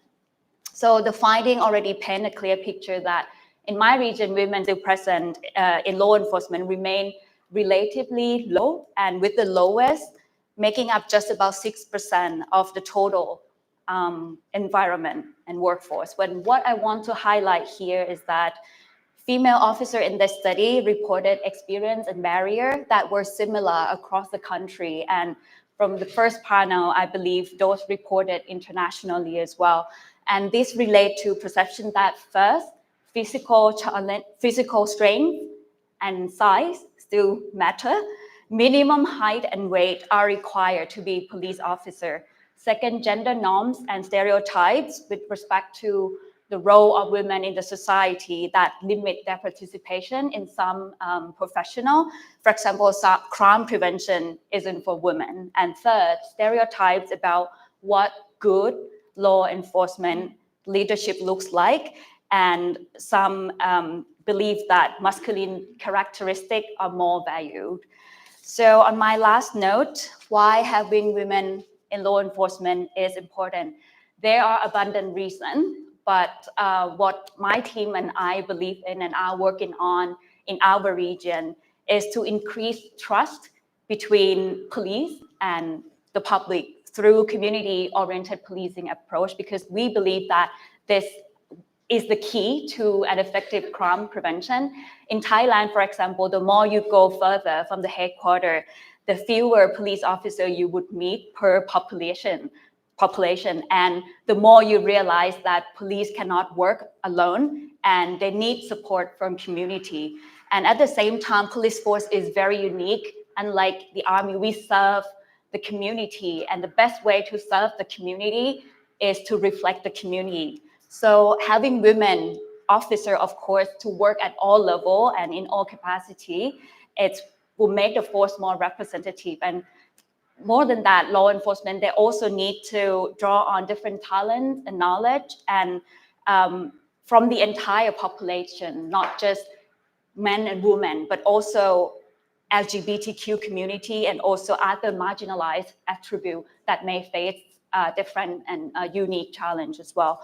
And when communities see and believe that law enforcement represent them and understand them and respond to them, this is when trust is being enhanced. Thank you. Great. So, and what I failed to mention at the start of this panel is, obviously, we've got UK speakers, but this is not just a UK issue. Okay, it's a global issue. And interestingly,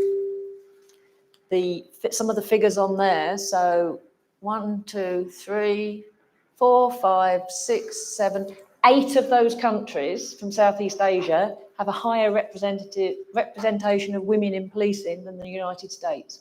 Just hold that thought. Okay, Nanjit, would you like to share? Good afternoon, everyone. You can read my bio in the booklet just to get a quick overview of my career to date. But I think really what I wanted to firstly start with is to say why I joined policing in the first place. My parents came from the Punjab in India back in late 50s, early 60s, and they were abused by hate crime quite significantly, and had quite a difficult experience. And as they settled and we came along, we saw it as well. So, but in those days, the policing response wasn't great. I'm not saying it's great now for a lot of the communities.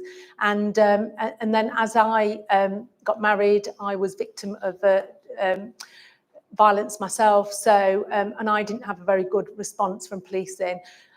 You'd think that I would shy away from being from policing, but I wanted to make that difference. I wanted to ensure that there were people like me in the organisation. I joined back in '96 in Leicestershire, which is probably one of the most diverse cities in particular. The balance of multicultural city is, I think it's 51% multicultural, and I thought that was the city that you can start to make that difference, because if people see people like myself within the organisation, that will then support that, to build that trust and confidence, and also having that understanding. I'm not going to say that I've got an understanding of every community, but what I can say is those other communities that have been victim to hate crime, domestic abuse, and not had the service they should have had from policing, I can talk from that lens as well.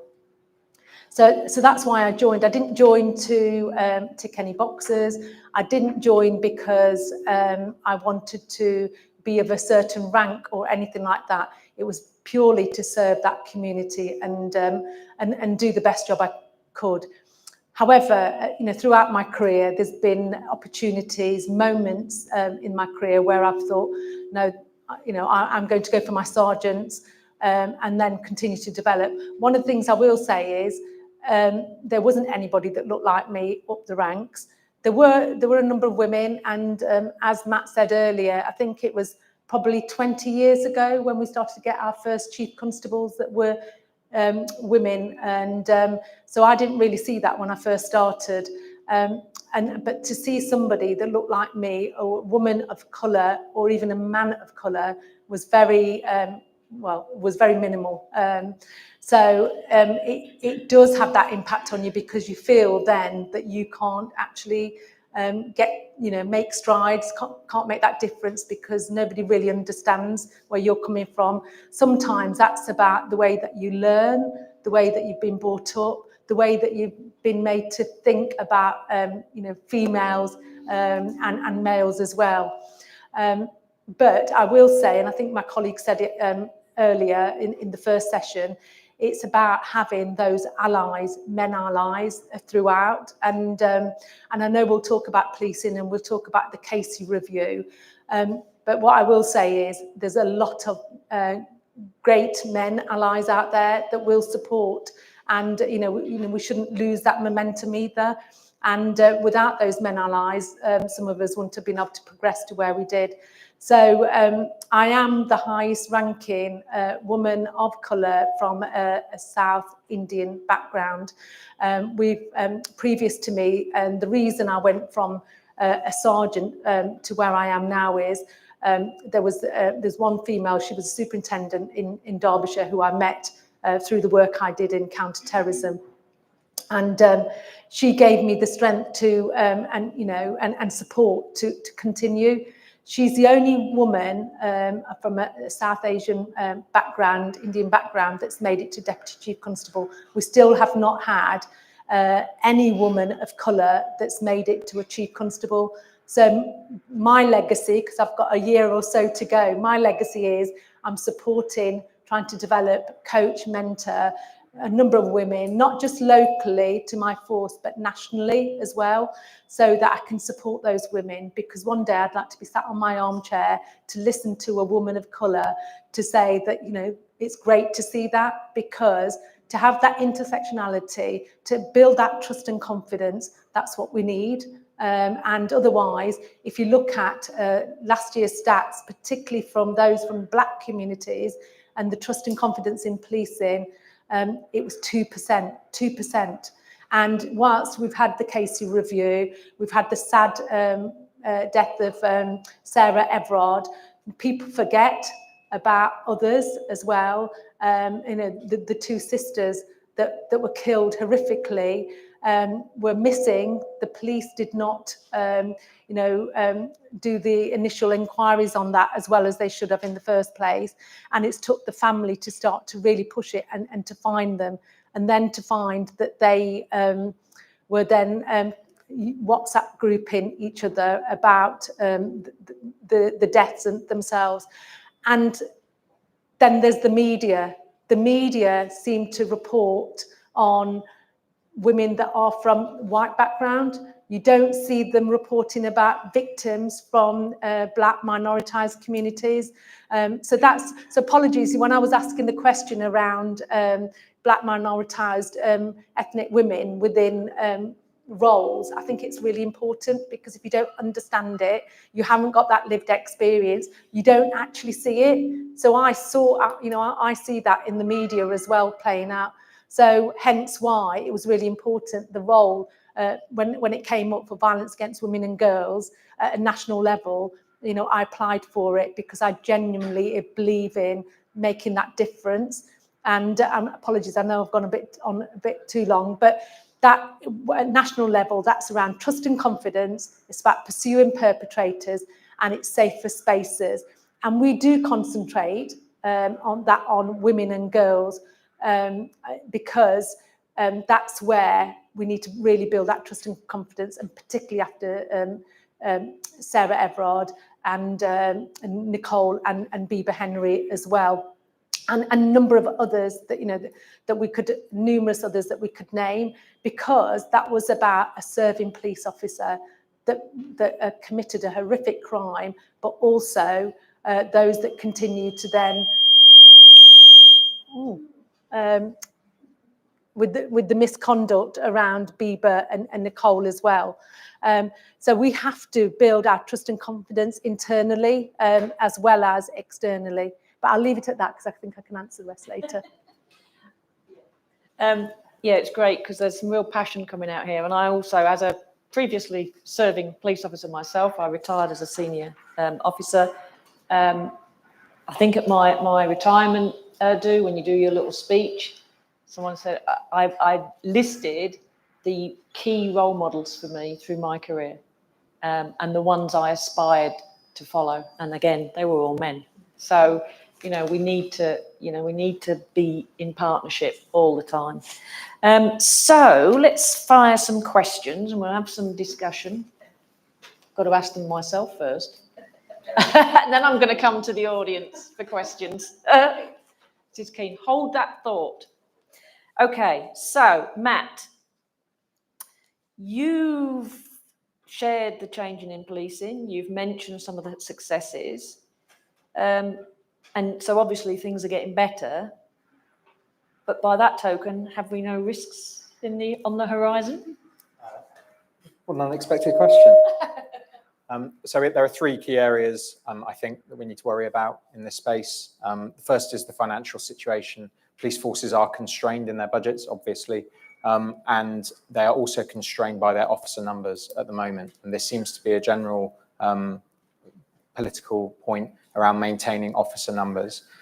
So if forces are constrained by their officer numbers, then the risk is they use that as their main tool to deal with any resourcing challenges. And while whatever the problem might be could be dealt with more effectively, be it investment in technology, be it use of police staff or designated officers, a non-officer resource essentially, they are unable to do that at the moment around the budgets. So one of the risks is that they start to cut police staff. And then, as I told you earlier, by far and away, percentages are better in police staff, PCSOs and designated officers, i.e. designated police staff.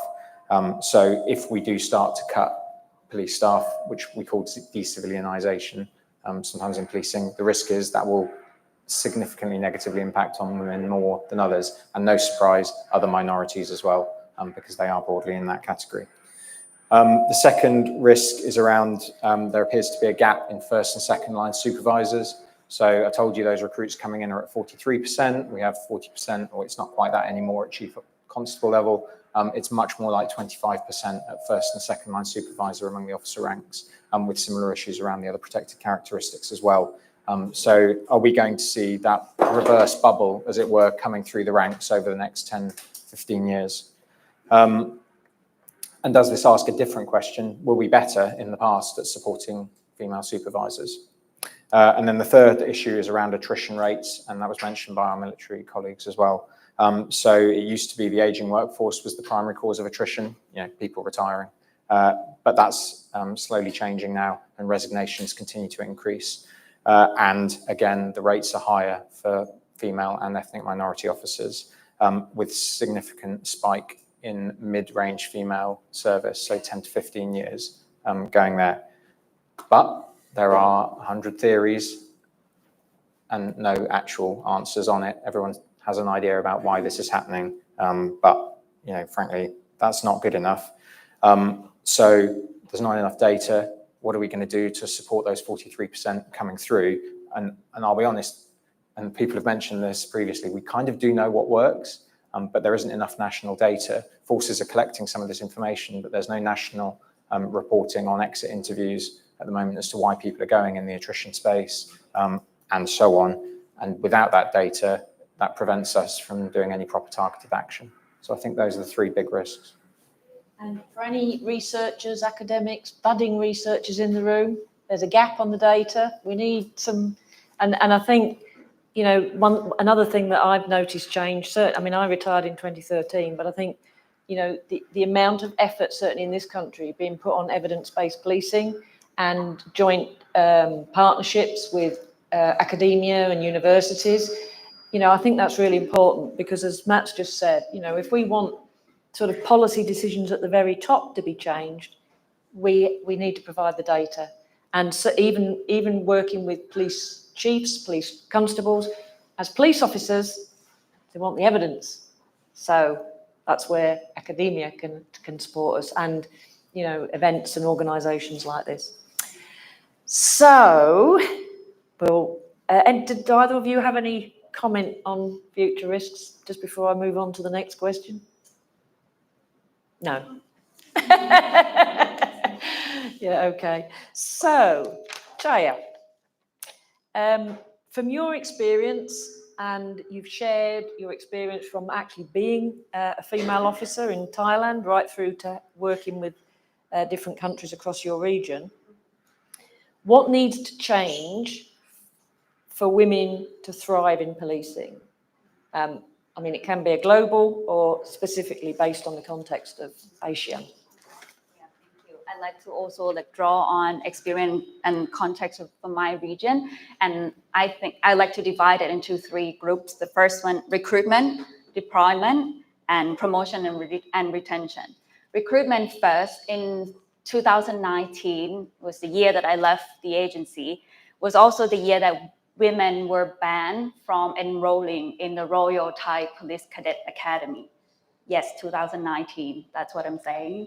And speaking of what Matt was saying, that if things don't change, there have some potential risk. And in this case, the risk are that it have taken away the hope and dream of those women who want to join police force, and also taken the hope of the current police female officers, wondering how far can they go, what's their career option, and also the female and girl and women victims and survivors who might have sought support from female officers. And I like to start on recruitment, because I think it's the first step to toward a more gender balanced law enforcement.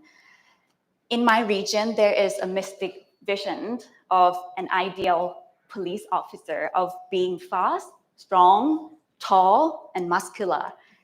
And this might sound cliche, but we still need to advocate that law enforcement is a career for all. And I think Singapore has a very good example, because in their recruitment campaign, they're saying that tackling a situation is about skills, not about strength. And I think that creates hope, and it breaks gender stereotypes and also attract more women to apply. On point of deployment, women in my region often find themselves assigned to administrative roles. And while we understand that diverse skill set is essential, agency needs to ensure that women can and are encouraged to participate in a wide range of operational deployment, or what people call core policing. And I think this is one of the reasons how we would keep female talent in your organization. Because when she sees that she can develop the core business skills, the professional skills and confidence, and use that to grow her career, she will stay. The second part under deployment, as a border officer, I travel to remote and rural area in my country and the region. And there often lack facility and infrastructure. You won't believe it, like breastfeeding, pumping area, and childcare options. And we all know that having women positioning at the border checkpoint is very important, right? But they need to be deployed without limitation at all. And I'm sure that there's a lot of women out there who are willing to work at the border if there are supportive facilities and infrastructure, and that she doesn't have to choose between work or childcare responsibilities. And on my last but not least point, promotion and retention, first and foremost, she needs to see a clear career path. And in that, I mean, she needs to see that if she wants, she can get access to core policing area and receive technical training, and that she can break the ceiling and climb up to the top. And also, of course, peer support from both male and female officer, mentorship, crucial, very, very important. And it's very, very essential that the lady see that she can build a career in law enforcement. And beyond having a network for women, I think we also need to create a safe and welcoming space for male officers as well, where they can come and be vulnerable and share ask whatever that they cannot share within their force. In my culture, for example, it's hard for men to talk about sexual orientation because it's still considered binary terms. As male officer, they're asked, is it okay if I cry? So I think it's very interesting to create this space where male officer can be vulnerable, and because when they understand this, they understand the total concept of gender norms and stereotype, and that create the overall improvement of the performance. So thank you. Great. And I think, bringing out that point again that we're hearing continually, it's not just about numbers. We've got to make sure that policies, procedures, the culture, the infrastructure, everything is supportive for men and women. And certainly some of the successes in the UK that we've championed, women have benefited our male colleagues as well. So that's really important, and the communication of that is important. Manjit, what I would like you to share is if you could share with us, so what is the current work of the college, some groundbreaking work that's going on on behavioural change, and it's being led by the college, I understand, but how do you think this is going to make a difference, or is it going to make a difference? So around the behavioural change, it is specific to misogyny and sexism within policing. And I go back to what I said about the 3 pillars, which is and particularly the first one around trust and confidence. And that's that internal cultural competency that we need.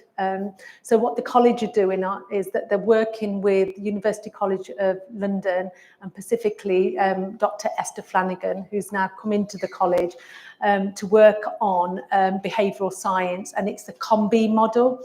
And the COMBI model is broken down into 3 areas. So obviously the B bit is the behaviour, so it's about changing the behaviour. So then you're looking at capability, opportunity and motivation, and you need all 3 of them to start to make that change itself. And so to be able to use that and bring Esther in, very much we needed the support of academia and that evidence and evaluation, because if we don't get the first bit right, then we're not going to be able to start to make that change. And before I continue, what I will also say is to start to make that change, it's not going to happen overnight. And I think people have to recognise that, because change like this is a societal issue as well. But what we have to do in policing is ensure that our recruitment, our selection processes take into account the COMBI model itself. The way that we went about it was that Esther and Julia Wire within the college went out and did a number of workshops across 43 forces nationally with women and men within policing, and asked a number of questions. And from that, we came up with 120 drivers that happen around sexism and misogyny. Now, I'm not going to go through all 120 because we'll be here till tomorrow, but things that, and none of this is going to be rocket science, it's not going to be surprising to you, but we've had to go through this to start to embed that change. And I do think we're in a moment of time within policing to start to make that change with the Casey review and what happened with Carrick and a number of other forces, because I don't want to hone this particularly on the Met, because we've got to change this across policing per se. So some of the things that came out of that was everyday sexism being accepted as the social norm. I'm sure a number of you will recognise that, doesn't matter which organisation that you come from. A culture of solidarity in which perpetrators are protected. a fear of negative repercussions, including career damage. And that goes back to what you talked about and what we heard in the first session as well. A lack of clarity on what the reporting options are, because there is a fear for reporting, because who are you reporting to? Reporting to those that might be protecting the perpetrators, not having a trust in reporting on sexism, misogyny, and concerns that there's going to be a lack of outcomes, fear and embarrassment of upsetting others or causing offence. So a good example on that is somebody new joining policing, having been through their training and joining a shift, and the shift banter for a start, which has already been accepted by all those that are on that shift. So when that individual comes in, they might find it uncomfortable to start with, but it almost becomes the norm. It's part and parcel of that culture. So our first changes have to be with our supervisors, our frontline leaders, have got to be part of that change. And then from the 120, we identified from the research 12 targeted and effective ways to tackle it. And again, they were broken into 4 areas. And that's around that external impartial support for victims. Because even when in our professional standards, if there's a complaint made and there's an investigation, and obviously, yes, you can say innocent until proven guilty. Our Police Federation, which is the union for the majority from police officer to chief inspector, will support the perpetrator. There's no support there for victims at all.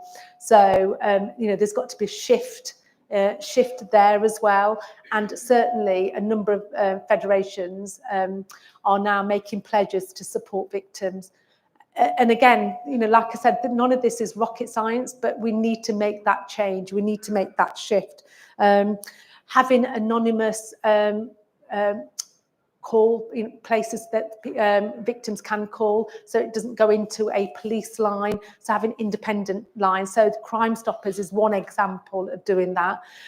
So people feel that they are being listened to, but they're also that they haven't got the fear of who's listening in to those calls as well. Looking at the policies that protect individuals, and then also demonstrating that inclusive behaviour. So again, having those courageous conversations, openly, and not feeling uncomfortable about having them, but having them across women only, but mixed ones. And a lot of forces are doing that. Some of them call them courageous conversations. A number of them there's lots of different names for them. But, having those open conversations to be able to start to make those changes and to be able to change that behaviour. Effective communication as well. So, for instance, when the Casey review was completed, or all the other incidents that I've mentioned, the first thing is there'll be communications that are put out by policing, at national level, but at local level as well. And who monitors that? Because not at local level. There might be something that comes out from the National Police Council, but you've got to localise that to your own police force as well. So we're going to be doing some work around, the communication, the lines of communications, because I've seen messages where chiefs have said, the message that's gone out is not happening in our force. Well, sorry, that's not the case. So it's just changing that stance. So we've got to ensure that we work with our leaders at the top, but also our recruitment is correct. Our vetting is appropriate as well, because we've got to make sure that like my colleague said before, it's not a numbers game. Yes, it's great to see that we're getting more, diverse workforce, but we've got to get that right as well. We've got to get the right people into the organisation. And we are also looking at immersive training as well. There's a number of interventions that we're going to look at. So that's the next bit. There's going to be 12 interventions that we're going to look at. And one of them is going to be around immersive training at all levels. There's a bit around that I talked about, the communication as well. And that's where we are really. Like I said, we need to get this right, but we are at a moment in time, and I think the policing have got an opportunity here, and we've got to take that. Yeah, and thank you for sharing that, because I think it's something, it's unique. It's unique, and certainly in UK policing, we're fortunate that we have the College of Policing to develop guidance and practice as we have. Many countries, certainly from my experience, don't have that sort of centralised approach. And you mentioned it takes time. It just reminded me, actually, we've celebrated already 35% female now in UK policing. The gender agenda was launched in 2001 when we had 16%. So it's taken, 22 years to get to where we are. It's not going to change overnight. It's got to be part of this cultural change. Before I sort of open the floor, because I know I've got a desperate question at the front here, do either of you wanted to comment on some of what Manjit has said and this behavioural change? And I know I saw a lot of nodding, Chaya, or you were taking notes. No. Just on that time it's going to take to change, there's going to be so many more bad stories coming. Every time we recruit another generation of young in service police officers, they come in with the comparatively new culture. They come from #MeToo. They've read the KC report and still decided to come into policing. So they're going to call it out, and that means we're going to see it. And many, not all, but many of the things you read about in the newspapers, they are coming to the attention of professional standards services because somebody within the police force has reported them. And we have to encourage that. The negative is we're going to see a lot more stories like this until that culture change has happened, and that is going to take a really long time. I think for me, it's a little bit like, you've got to admit you've got a problem before you can actually start changing it. And this, as you've said, I completed 27 years and, this is the right time. So we've got to get it right. Did you want to ask your question? But you've all been absolutely splendid, every one of you. I've just come back from a women's conference here in Glasgow, and there was an incredible session. You've probably heard of Harriet Wistridge, and that was a real indictment of the appalling abuses of our criminal justice system and how women are suffering for it. So although you say everything has got to take quite a long time, we actually need change today, because every day women are suffering, and in this country it's particularly women of colour. So the question, I must talk quickly, I know, but the question is, all this reform that's going on within, how is it actually really supporting and addressing the appalling victimisation that many women in all countries say that the abuse by the criminal justice system was almost as bad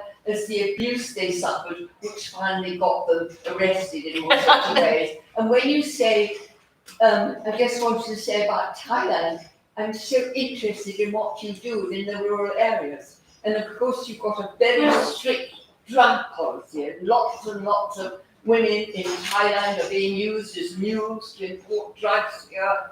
And we've got all people from all over Europe coming who are paedophiles and exploiting children and Thai children in all sorts of ways.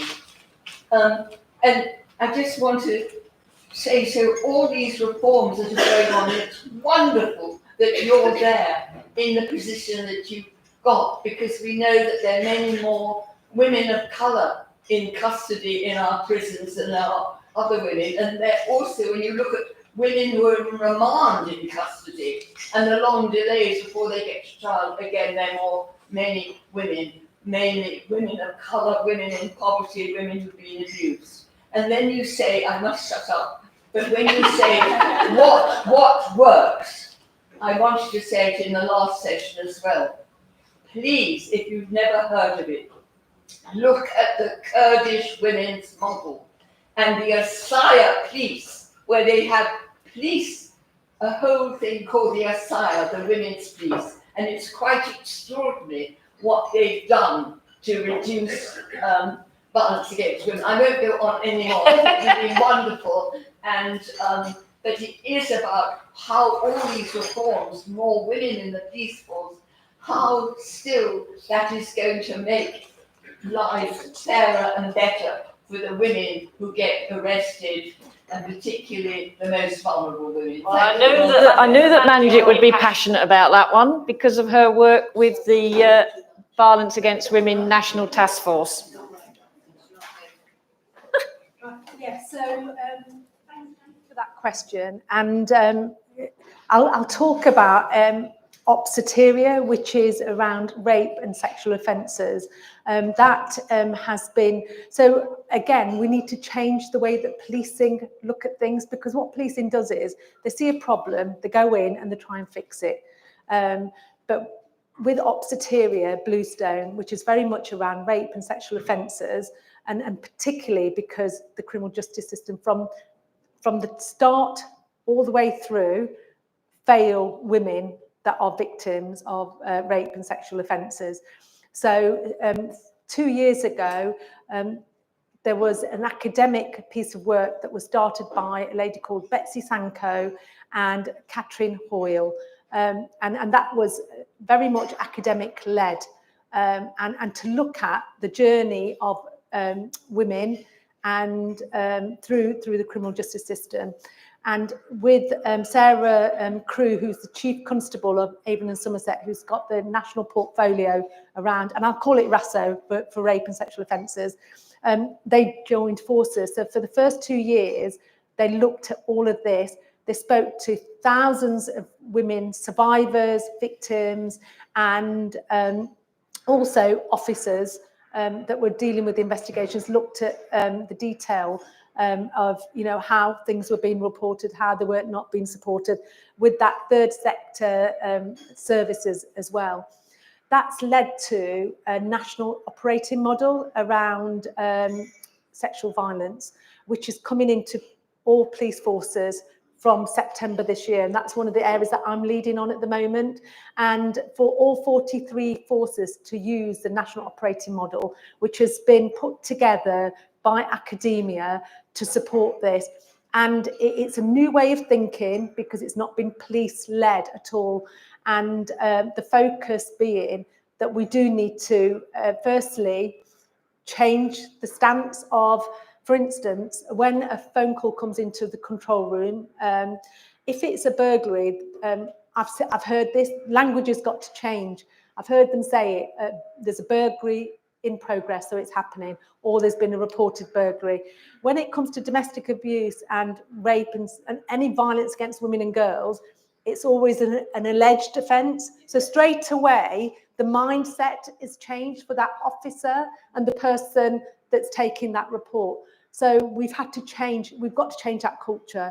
And that's what obsteteria is about. Now, once that's around rape and sexual offences, you can use that wider around all public protection.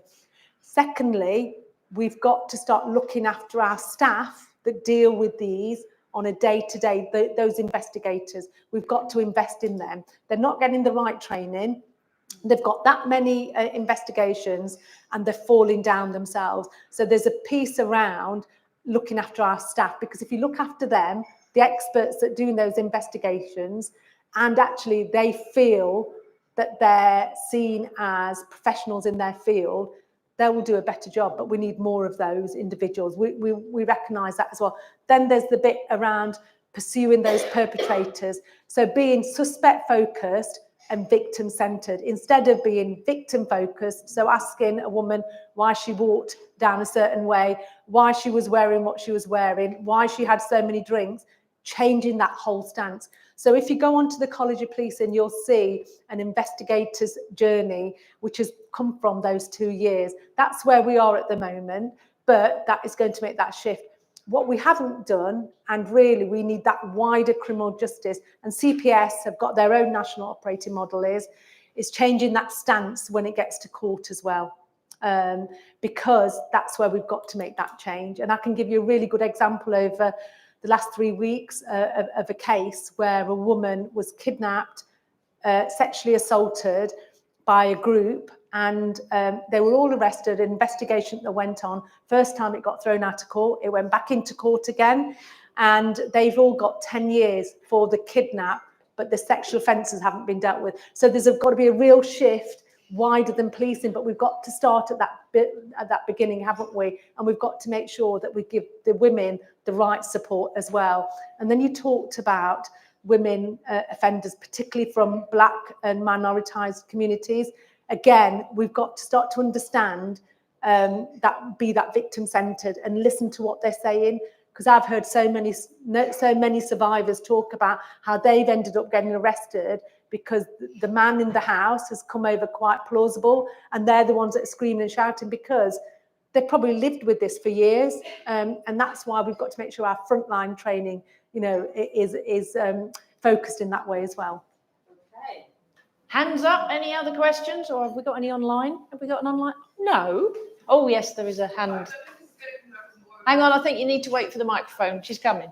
Sorry, I don't know if it's going to come out as more just like a statement than a question, but I'm new to the job. I'm just under 2 years in as a police officer in the Met. And obviously there's a lot of talk about retention and about staff wellbeing. Obviously we're hitting quotas of new recruits, but my original class of 30 before a year mark, I think 10 have dropped out. And as a new officer, it feels like there's very little engagement with us and say PCs in particular from senior leadership. And obviously they're dictating policies and trying to make the workplace better, but there's no actual engagement with us about what it is that would make the workplace better and keep us in the job. So I just want to really, maybe it's probably not going to ask a question, but what your thoughts are on that, and why there's no real sort of like group set up where maybe like chief inspectors or higher would come and sit and have some open chat with PCs. I think in the last year I've met my chief inspector once, and anyone higher than that has never come in for any. Can I just ask you a question? And this is a bit mean, really. Is your chief inspector male or female? She's actually female now. Now? I switched to like Oh, right, okay. No, my chief inspector before was, I think female, but I don't know if I wouldn't know. Oh, right, okay. Okay. I mean, I asked that question because as a chief inspector myself, I actually used to make that effort to go and sit, and I found, certainly through my career, that the female leaders tend to be the ones that will just sit. We used to have canteens way before your time, but they are the ones that would go and have a coffee in the canteen and just listen to what was going on. I'm going to come at this end first. Comments? Yeah, I mean, in my force, the chief inspectors meet every 5 weeks with the officers under their command in some form or another. Depends on the command, but frontline, you would expect that. I think the scales in the Metropolitan Police are significantly higher. I know that, you know, I might, at one point, the most I've ever managed is 300 as a chief inspector, and I know it gets bigger in the Met, but you're not asking an unreasonable expectation.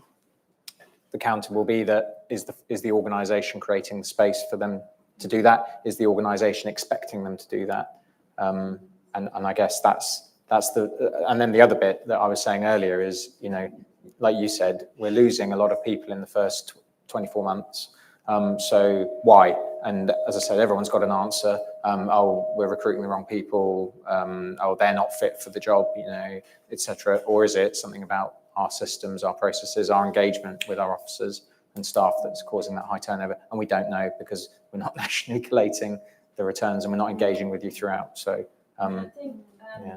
Just make a comment and then ask Chaya, because one of the things certainly in my international work, and I thought about it when our military colleagues were speaking earlier, if we're talking about misogyny within the organisations, then, and we want to retain people, it's the constables, police, and obviously the soldiers or the conscripts in the military who are the most vulnerable, because that's how things work. So, and last week I was working in Bangladesh, and the senior women there had come to realise they have a national hotline, Bangladesh Police, for women from the community to report cybercrime.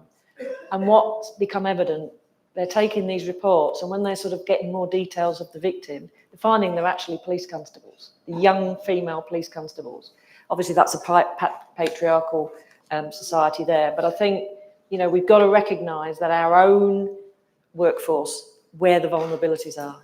Do you want to make a comment on that? And I can't talk about the British one, but from my own experience and my region, for example, I think why they don't talk it's because they don't think they need to, and they think the status quo is okay already, so there's no need to talk about anything relating to this. And I think, well, that's sad, but what I tried when I was still in the force is that I form informal group support. If the boss doesn't talk, then I talk with my peers, I talk with my colleagues, males and female.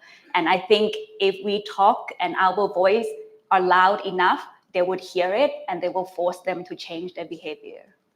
And I think that comes into, and I know Manjit's got experience as well, of networks within, certainly women's networks, and all the ones I've been engaged with, including IWP, Matt, encourage men to be full members, because we can't do it on our own. But it gives that safe, you know, voice to women to raise some of these issues, because sometimes the very senior, you know, the sort of middle area of policing likes to protect the very, very top from hearing the nasty bits. I mean, I don't know if you want to come in. I tend to agree with Matt. I mean, from my own force, from Leicestershire, we used to have every 6 weeks contact with all the different groups. So whether that was the frontline police officers, whether that was the neighbourhood policing, or whether that was the PCSO forum, we had forums where, you know, each chief inspector would have responsibility for you know, for their own area of business. It is a bit difficult for the Met because there's such a bigger organisation. But again, I think with the cultural change for the Met, I would have, I'd expect, I'm sure, that it should be part of their plan, really, because if you think about everywhere, every force, I think 40-60% are less than 2 years service. So the investment's got to be in you, but it's really difficult to then comment on another force, you know, why they might not be doing something.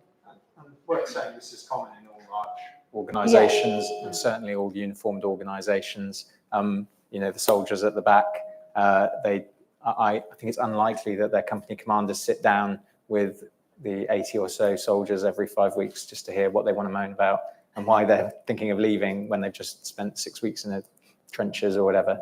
And I know the fire brigade suffer exactly the same problem, where they don't get, in their view, you know, the front line don't get enough interaction with sort of 3 ranks above them. And I'm sure it's common across lots of other organisations as well. That's why I think that first, which doesn't make it right. That's why I think that first line manager, that sergeant role, that first team leader role is so important. So that comes back to Matt's point earlier, that gap within that sergeant and inspector level within the police, of the diversity gap. You know, there's a gap there. So again, you know, that is a key role. And if we don't have the women matched there, or ethnic minorities, we're going to struggle. Okay. Oh gosh, all the hands are going up. Can I, please, Madam Cleary, can I have at least one question, if not two? I'm only keeping them from their cake. My question is about policing, and thank you very much for asking the question you asked. It's because I, funny enough, have just accepted a position on a policing graduate program. I also had experience with the funny enough, I had experience with the UNTC when I was at university, and decided to leave because I felt like I wasn't really being supported as a Black woman who wanted to pursue a career in the military doing security work. So I decided to take up this offer with the police. I guess, given the experiences that I've had and the experience of the lady there, I guess my question is, what currently is there in the police force at the moment to support women of colour and Black women that are kind of stepping into these roles? I guess, yes, my recruitment journey, I must admit, it was very diverse, but the recruitment process and actually working in the role is two different things. So that's my question. And I think there was another question that we'll take together, and then, because it'll be the last opportunity. That was this lady, yeah. I'm a local councillor and we deal a lot with the local police. So I want to bring the focus, obviously you've discussed a lot of internal policing issues, but just back to this issue around trust and building trust with the community, especially around the women part. What we saw after the murder of Sarah Everard was that policing changed locally, they changed the way they did things. But now what I'm noticing is that they've actually gone back to their old ways. And so we can talk all about cultural reform and changes, but if that isn't long-term, then it's not really going to have the impact that it needs to. And I just wanted your thoughts on that. So very brief responses, if you can sort of, from each of you, if you can sort of just pull the two. I know they're quite diverse questions. Yeah. So just on the first question, there are a number of networks within each police force. I can't speak for every force, but certainly, there is a Black Police Association. There's a women inclusive network as well to support women. And also, over the last year, we've set up nationally, and it isn't a network, but it's a group of executive women at all different ranks and across police officers and police staff for women of colour in policing to support, not just at that national level, but bring women together to be able to share and support them. And then the opportunities are around coaching and mentoring. So just make sure that you consider that as well. There are opportunities, but sadly, I would say you almost at the beginning, in my force, what we do is when new starters come in, all the networks do a half a day of introducing themselves, and we also offer that support of coaching and mentoring. But again, it'll be different in each force, but there are opportunities within each force with their own networks as well. And take them, as our military colleague at the back said, don't be ashamed of it. The networks are there to support you. They're there for everyone. Everyone can take advantage of them. We've got to normalise it. It's not okay to say, oh, I'm not going to join this network because I don't want to be associated with a group or whatever. We've got to normalise it. Yeah. Okay, but no, that one is easy. No, and it is easy, which is that this is why we've got to keep changing the pull through of who we have in the police forces, because somebody mentioned earlier about those sort of gender norms or stereotypes and drifting back to old ways. And the only way we're going to change that is who we have coming through, who we have making the decisions, people with different experiences, people with different approaches, who are going to look at things differently and who've maybe experienced, being members of the public outside in the last 2-3 years. They're going to come in and they're not going to accept the status quo, and that's what we need. Yeah, and just further to that, you're right. We talked about the internal bit because we were talking about misogyny and sexism, but under violence against women and girls and the pillars again, each force has got their own action plan. And they've had the action plan since January 2022. So you will have probably seen that drive at the beginning. However, most forces, when we look and what they have to deliver those plans at a national level, so we can look at what's working in places as well, and that promising practice as well. And there's some great ways that women are being engaged with through policing. Some of it might be through groups. Some of that might be survivor voices, and also some of it, and I know the Met do it, where they do walk and talk and then they chat and go through those safer spaces and trying to try and engage in that way as well. And there's no reason why any force will have stopped doing that, because we continue to look at everyone's action plans, and like I said, and we share across 43 forces to save time and funding, that we share that promising practice across the board as well. So it shouldn't have really changed, and if it has, it's quite really disappointing to hear that you are seeing that shift. And I'd be going back into your force and be asking why that has changed. Okay. Don't want to keep you from your cake any longer because I kept seeing them coming through the door and they look lovely. So I really want, I think summarising that, what we've heard, change doesn't happen overnight. Some of us in the room, including myself, have wondered, we've been wanting change for 30 odd years and we're still waiting for it. But I think we need to focus on the point that Manjit made. Now is because of some of the horrific things that happened, now is our opportunity and we've really got to make that work. And actually picking on the point that the young in-service officer made about, having that voice as a young officer. Again, as women, whether it's in the military or in the police, we have to have a voice. We've got to have a voice at the table because most of the policies and procedures globally in policing and the military are being made by men, and they're not always deliberately excluding us. Sometimes they just don't know what some of our issues are.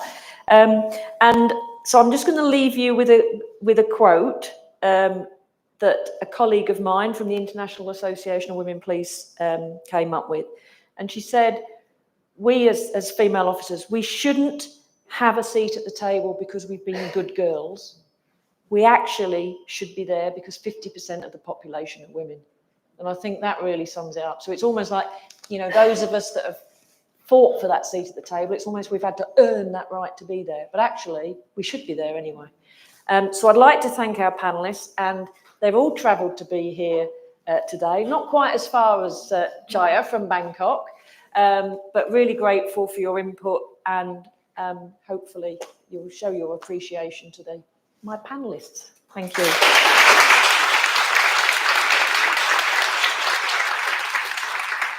Okay, we now have the panel on Ukraine.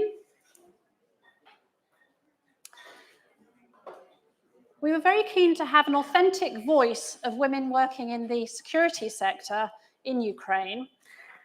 And we're really fortunate to have Mariana, who's the lady in the middle there. And she has traveled all the way from Kyiv via Warsaw, where she picked up her visa. And thanks to Vet Cooper's office for helping us obtain that visa in record time. Anyway, I shall now pass over to Dr. Ulrika Theokauf, who is a professor in politics and international development at the University of East Anglia, to moderate the panel. Thank you, Ulrika. Thank you very much. So thank you very much. Good evening.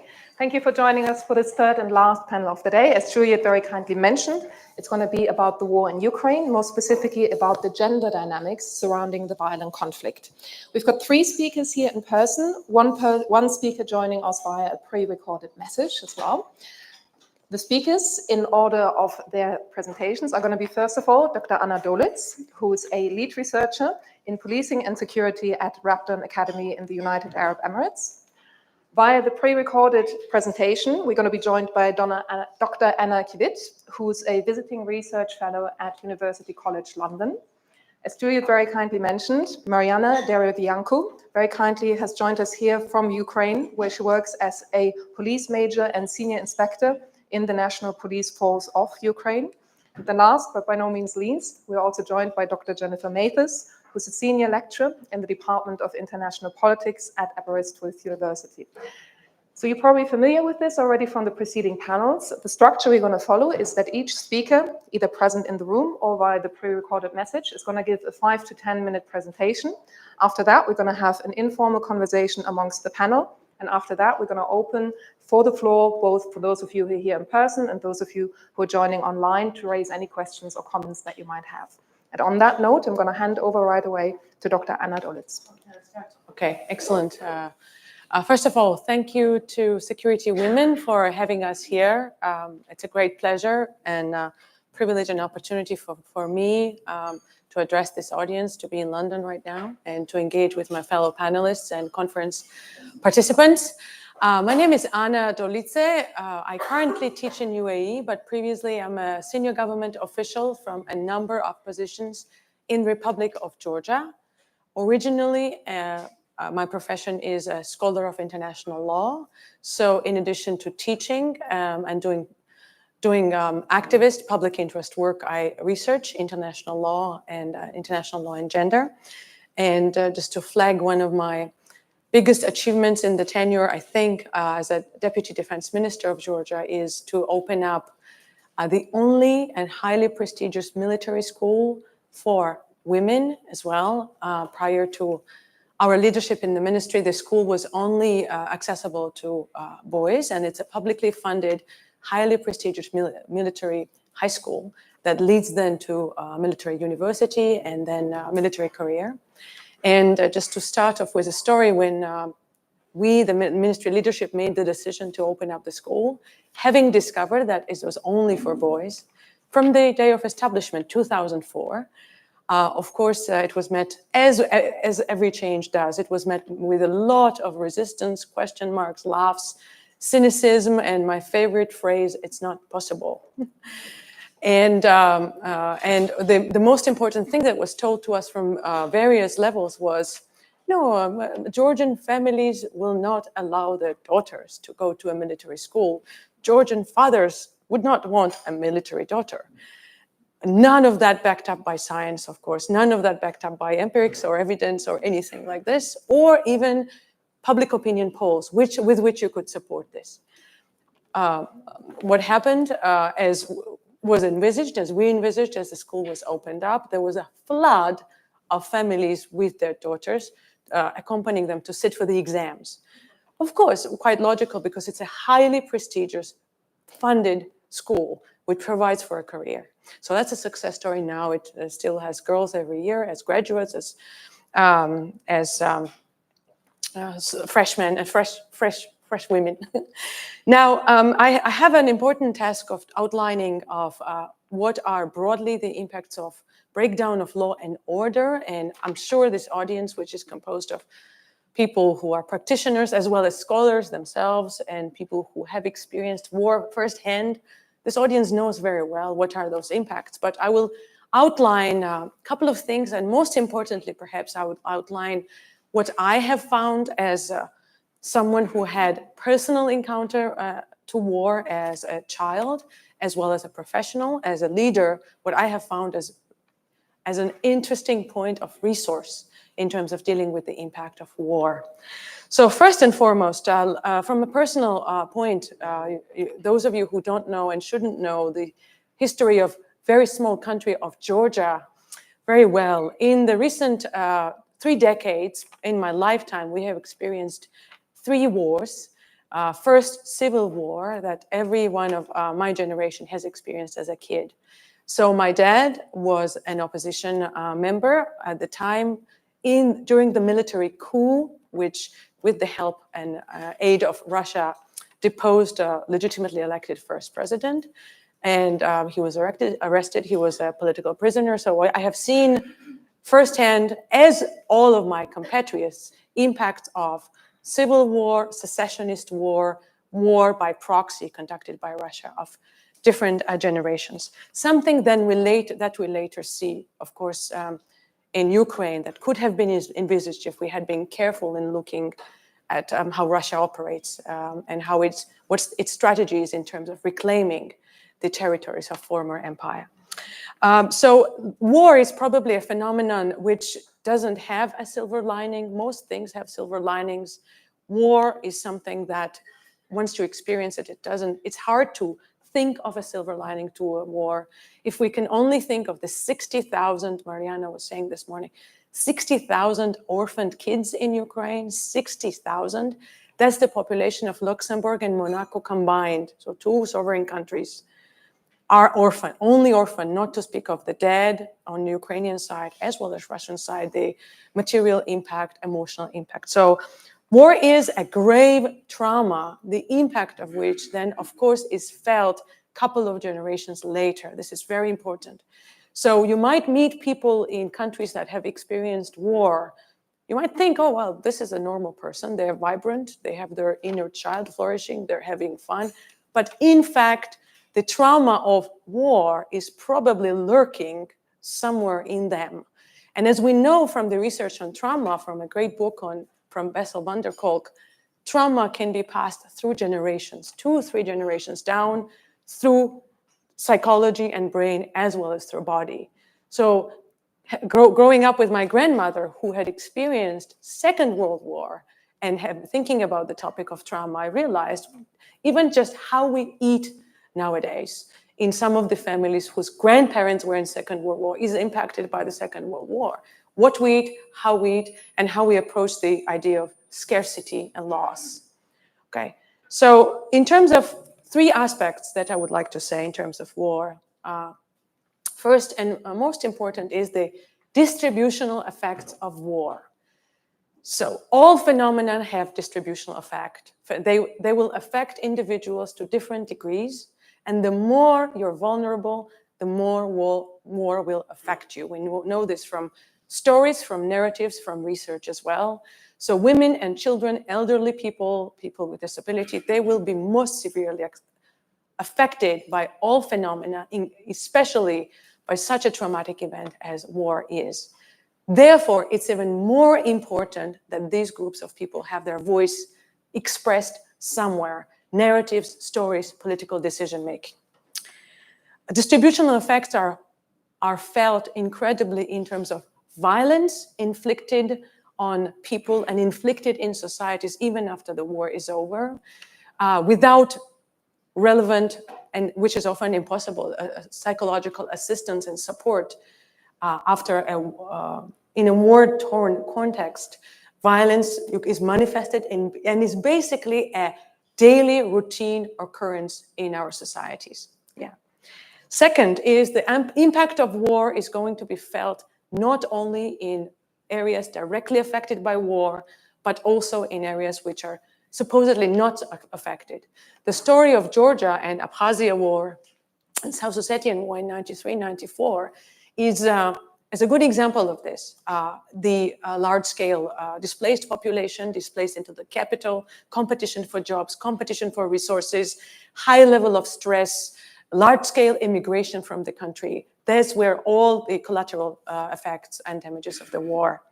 Of course, in terms of collateral effects are the effects on social fabric and change of gender roles, reconfiguring of gender roles, understanding what the end of war means for men and for women, what the end of lost war means for men and for women. These are different things. Sometimes women, and in Georgian case, there have been studies of internally displaced people, how they've shown, mostly women, how they have shown resilience to cope with the war effect. They've taken more important economic roles. Currently, Georgia seriously depends on remittances. What do you think these remittances are from? They're mostly from women immigrants, Georgian immigrants that are working in Western Europe and the United States and sending money back as a coping mechanism to the devastating economy after the war. And my last and more optimistic point, not to repeat what we all know and we all anyways think of. So there are no recipes, of course, to deal with the effects of war, but one important thing, of course, is to always end with the story of victory. It's incredibly important. End with the story of victory. Even if you've lost the war, you have to end with the story of victory. Personal victory, family victory, country victory, nation victory. This is something that is incredibly at the point when war has brought devastating impact. People are suffering victimhood. Narratives of victory and winning and perseverance are incredibly empowering from the personal level to the national level. And what helps in the narratives of victory is finding what Ken Robinson calls the element, the most significant point of resource in a person or in a nation, which can change everything around. Each nation has an element, each person has an element. This is something that a nation, a community, ethnicity, a group of people, an individual, there's something that they're great about and could be used as a point of leverage to turn the story around and turn the story of trauma and destruction into a story of survival and hope. Thank you. Thank you very much. That's great. Thank you very much for these very insightful conceptual and theoretical points, of course, with reference to Georgia about gendered effects and dynamics of war. At this point, I'm not sure which direction of AV I should look. At this point, we have over there, the pre-recorded presentation by Dr. Anna Kilit, who very kindly is going to give us a historical overview of gender dynamics in the Ukrainian armed forces. My name is Anna. The main area of my research is women in the military of Ukraine. Since 2015, I have co-authored a series of research projects on women in the military sector in Ukraine, named Invisible Battalion. It was first public empirical research in this area in Ukraine, and some of the studies contributed to the changes of the gender equality policies in the military sector of Ukraine. I have also worked for international organizations promoting implementation of the women, peace and security agenda in Ukraine since the beginning of Russia's war against Ukraine in 2013. And today I would like to tell you about the role of women in the Ukrainian military, how it has changed over the recent years, and how these changes affect the Ukrainian military. According to the information of the Ukraine's Ministry of Defense, in spring 2023, there were about 60,000 of women serving and working in the Ukrainian armed forces. 42,000 of women are currently service women, not civilians, and the other 18,000 are civilian women who work in the armed forces of Ukraine. And a little bit more, it is according to the official data, than 5,000 women are currently serving on the front line. These are the highest numbers of women in the military Ukraine has ever had. Currently, it is higher than any other European army, including the largest European armies of UK, France, and Italy. The ratio of women in the armed forces of Ukraine is classified at the moment, but before a full-scale invasion in 2022, women comprised approximately 17% of the military personnel, which is again higher than the average representation of women in NATO armies. It is important to mention that women were present in the armed forces of Ukraine since Ukraine's independence in 1991 and during the Soviet times. Ukrainian women were serving in the Soviet army and in the Ukrainian insurgent army during and after the Second World War. The beginning of the Russia's war against Ukraine in 2014 and its escalation in 2022 led to the massive voluntary conscription of women to the armed forces of Ukraine. Since 2014, number of service women in the armed forces of Ukraine has increased almost 3 times, and number of women officers has increased almost 5 times. How these numbers are related to the actual roles of women in the Ukrainian military? Well, first of all, the new female role in Ukrainian society is emerging. It is a role of woman defender. Over the last 10 years, women received access to all positions, including combat positions in the armed forces of Ukraine. There are no more prohibited professions for women like it was in 2013, and it is reflected in the actual positions occupied by women in the military. Compared to 2013, nowadays women have more rights in the defense sector of Ukraine. It became easier for women to receive veteran status as well, and access to services provided for veterans. During this ongoing war, military education became fully available for women, which in the future should facilitate the career development of women in the military sector of Ukraine. There is a political will and civil society demand for the improvement of women's rights in the military sector.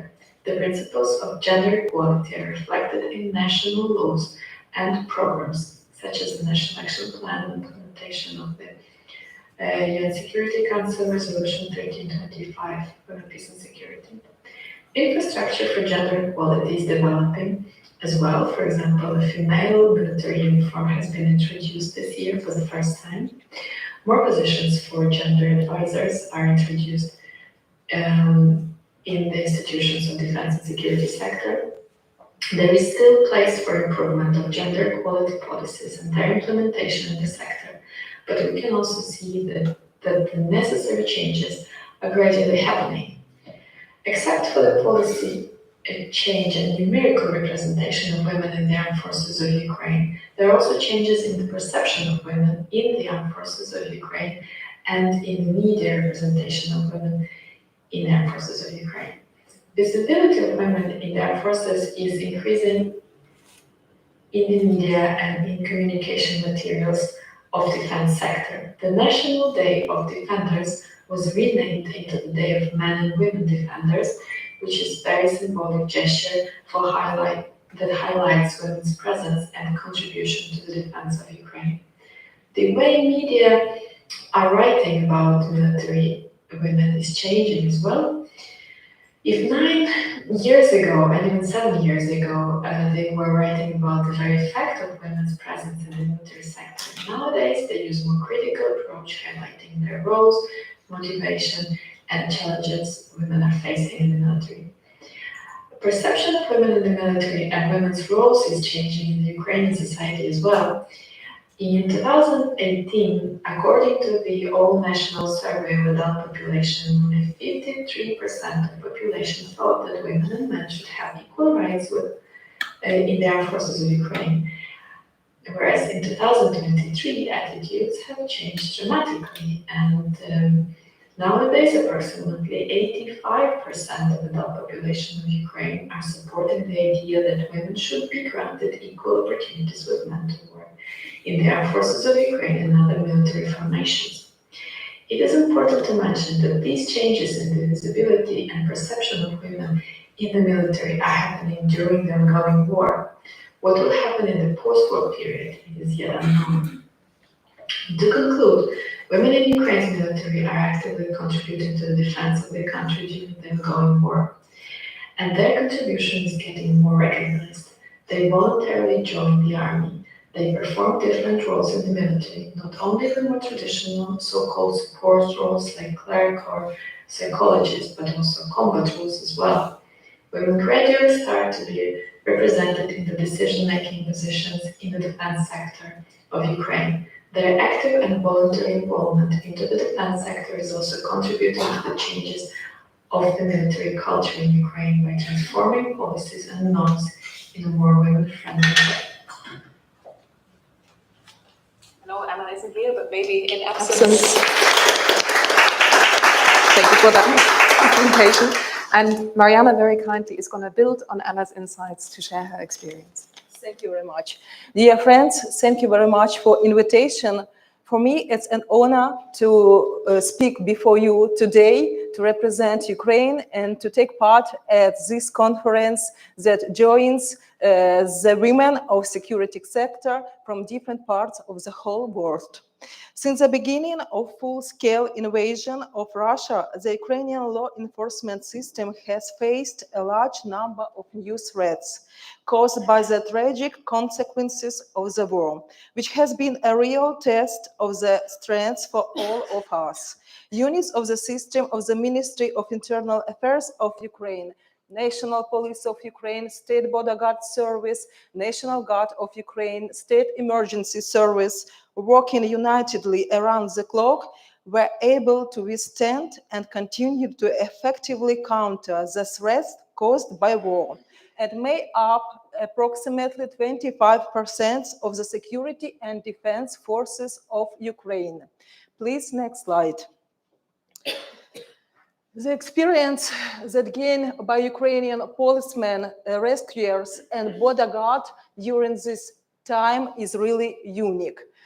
Mass evacuation of millions of citizens, especially children and elderly. More than 6 million people became internally displaced, demining, the occupation and reintegration of occupied territories, maintenance of law and order in the frontline areas, experience in the investigation of war crimes in the condition of a full-scale war.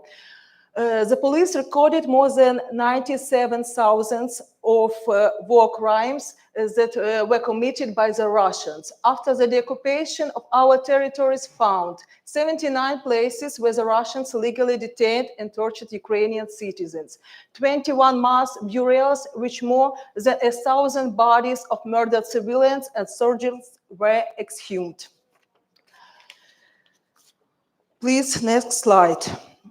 At each of the stages of the implementation of this important task, a significant role is played by Ukrainian female law enforcement officers who were able to demonstrate effective work, flexibility, and readiness to perform their duties in spite of the existence of various risks and threats in the current conditions of a full-scale invasion.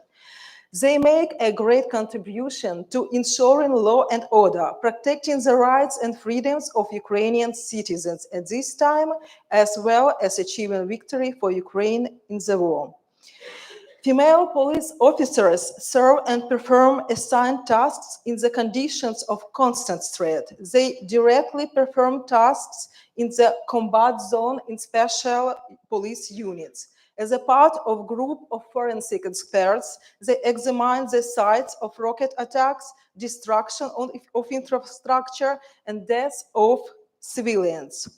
The effective policy of the Ministry of Internal Affairs of Ukraine in the field of implementation of gender policy influenced the increase in the number of female police officers. Today, more than 27% of the total number of police officers are women.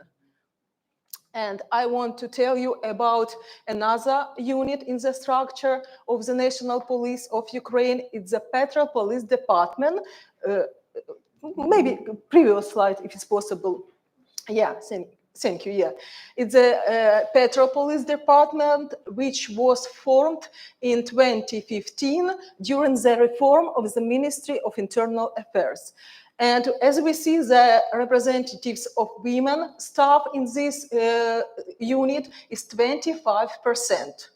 And since the beginning of the war, female police officers also faced new tasks, helped to clear the rubble of building after missile strikes and artillery shelling, guard duty at the roadblocks and critical infrastructure, and so ensuring public safety and order in the city and towns on the front line and on the occupied territories.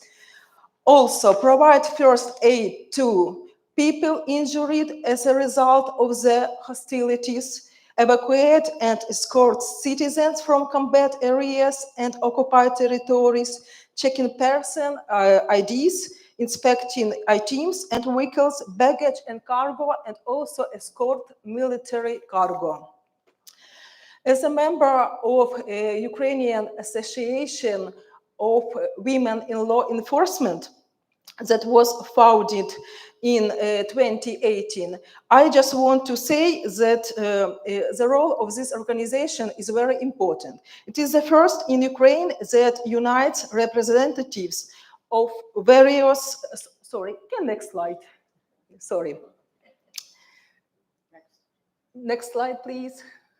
Thank you very much. It's the first one in Ukraine, such association that was founded in March 2018.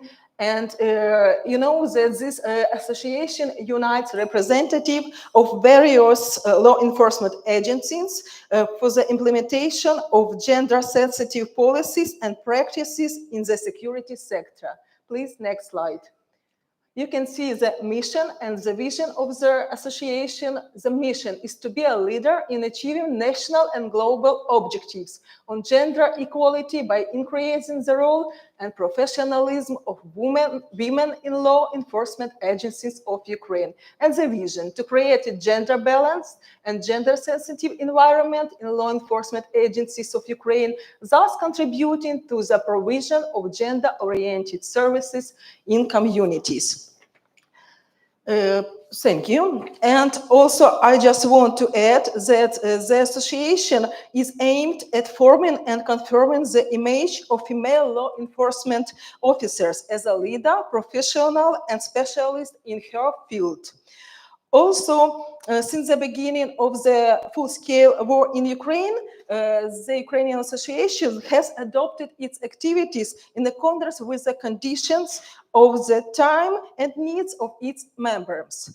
And in order to ensure the safety of children and the families of law enforcement officers, the association organized their evacuation to safe place, both in Ukraine and abroad.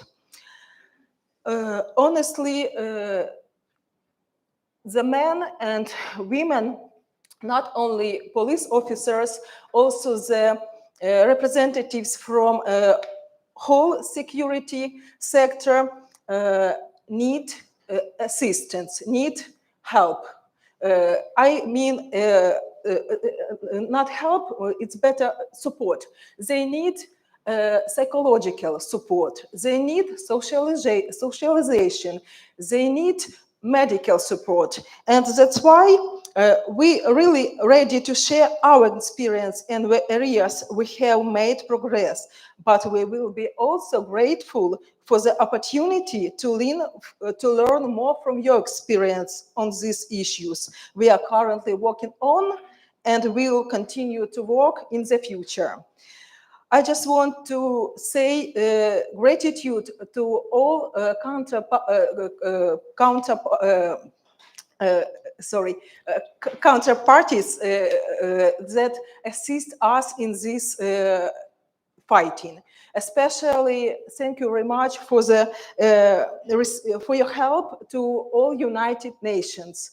To all United Kingdom and in other countries. Your help is one of the key factors in overcoming the challenges facing Ukraine in achieving peace, freedom, and democracy in the whole world. I thank everyone who stands by us. We must continue to be united force. Ukraine needs your support both now and in the process of recovery after our victory. Thank you for support. Together we are powerful. Thank you.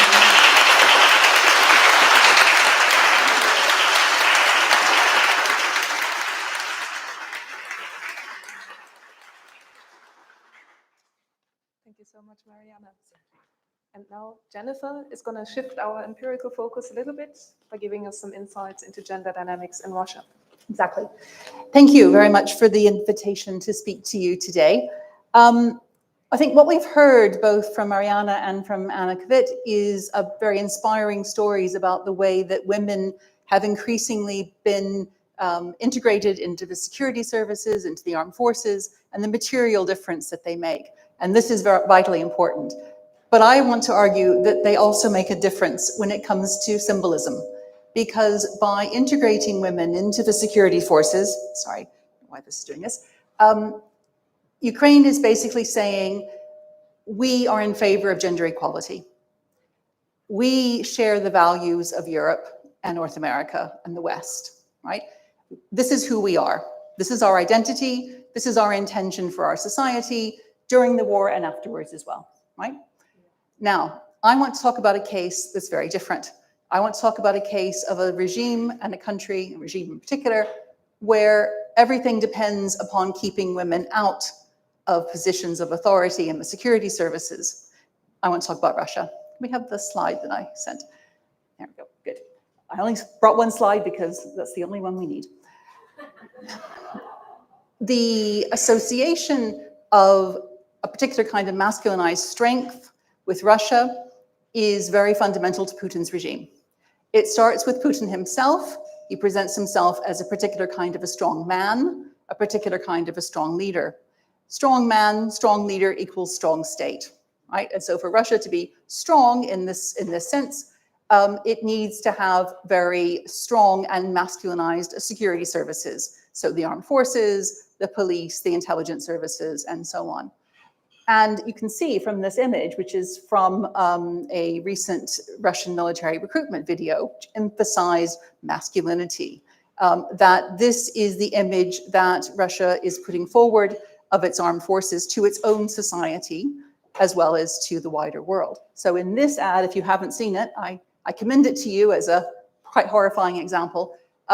It shows 3 Russian men who are dissatisfied with their civilian lives and their civilian jobs, and they're being told, is this all there is for you? And then they appear wearing soldiers' uniforms, and they're given this message: you're a man, be one. And this is the message. So it's very important, in other words, it's vitally important for Putin's regime, for the way that he is fighting this war in Ukraine, that the armed forces and the security services not be identified with women. Women in Russia are routinely described as the weak sex. Routinely described as the weak sex. With no apology, no sense of irony, it's absolutely straightforward, right? And the idea that the state, which is so much invested in being strong, defined in a particular way, would rely upon the weakness of women to defend the state and to promote its values abroad is quite almost comical, right? So absolutely, it is not in Russia's interest to present women as being important to security and defense. In fact, it's an interesting fact that Russia and Ukraine have very similar numbers of women in their armed forces. But whereas Ukraine promotes women's military service, it's changed its policies and its laws to open up different roles, in fact, all roles to women. It routinely refers to women and men defenders of the country. Russia does exactly the opposite. It has changed no laws and policies to open up roles to women. It basically conceals, to a very large extent, the role that women play in the military, and it does nothing to encourage them. There's no career path, for example, for women, in a very similar way to what we were hearing earlier about the police force in Thailand. Women in Russia are under regulation in the military that they have to retire at the age of 40, and that's the age at which men are just beginning to move up through the ranks and get some serious experience and get some serious seniority. Now, many of the women who are still in the Russian military are told, oh, don't worry about that. We won't pay any attention to that. But of course, it's always hanging over their head. And if anything should go awry with their careers, they can always be told, oh, look, we didn't notice you passed your 40th birthday. Well, out you go. All right, so this is very, very typical. So it's gender is really important for Russia. It's not marginal, it's not peripheral, but it's absolutely vital to the way that Russia sees itself and the way that it presents itself to the world, because Russia presents itself as the bastion of traditional social values, not only to its own society, but it is making a big plea, and has been for several years now, even before the full-scale invasion of Ukraine. It's making a big plea to the world, particularly the global South, as the leader of traditional social values. And that means not only keeping women in their place, but it also means discrimination against LGBTQ people. It means a very, very strict gender order, which cannot be challenged if Putin is going to have the sort of state which he wants to. And moreover, and just in conclusion, I would say that this is also one of the ways that Putin and his regime define Russia in contrast to Ukraine.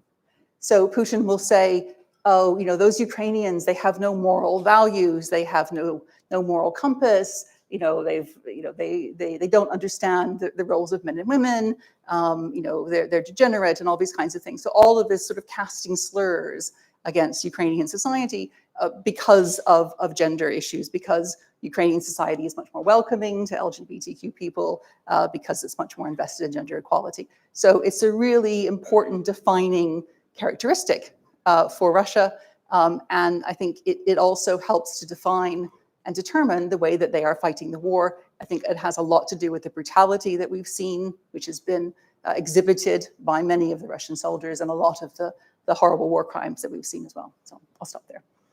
Thank you very much.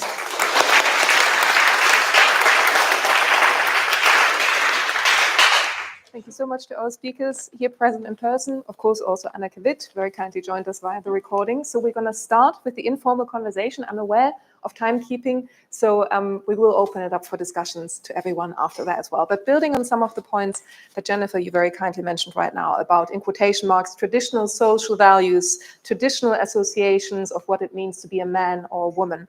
So this is a question which, if you don't mind, I'm going to ask you in reverse chronological order of your presentations, each of you to comment on how, in your two cases, the invasion of Ukraine, in your case, perhaps with reference to Georgia or any other kind of theoretical background, how has war changed perceptions of femininity and masculinity, or what it means to be a man or woman? Perhaps if we start, because you mentioned some of those points.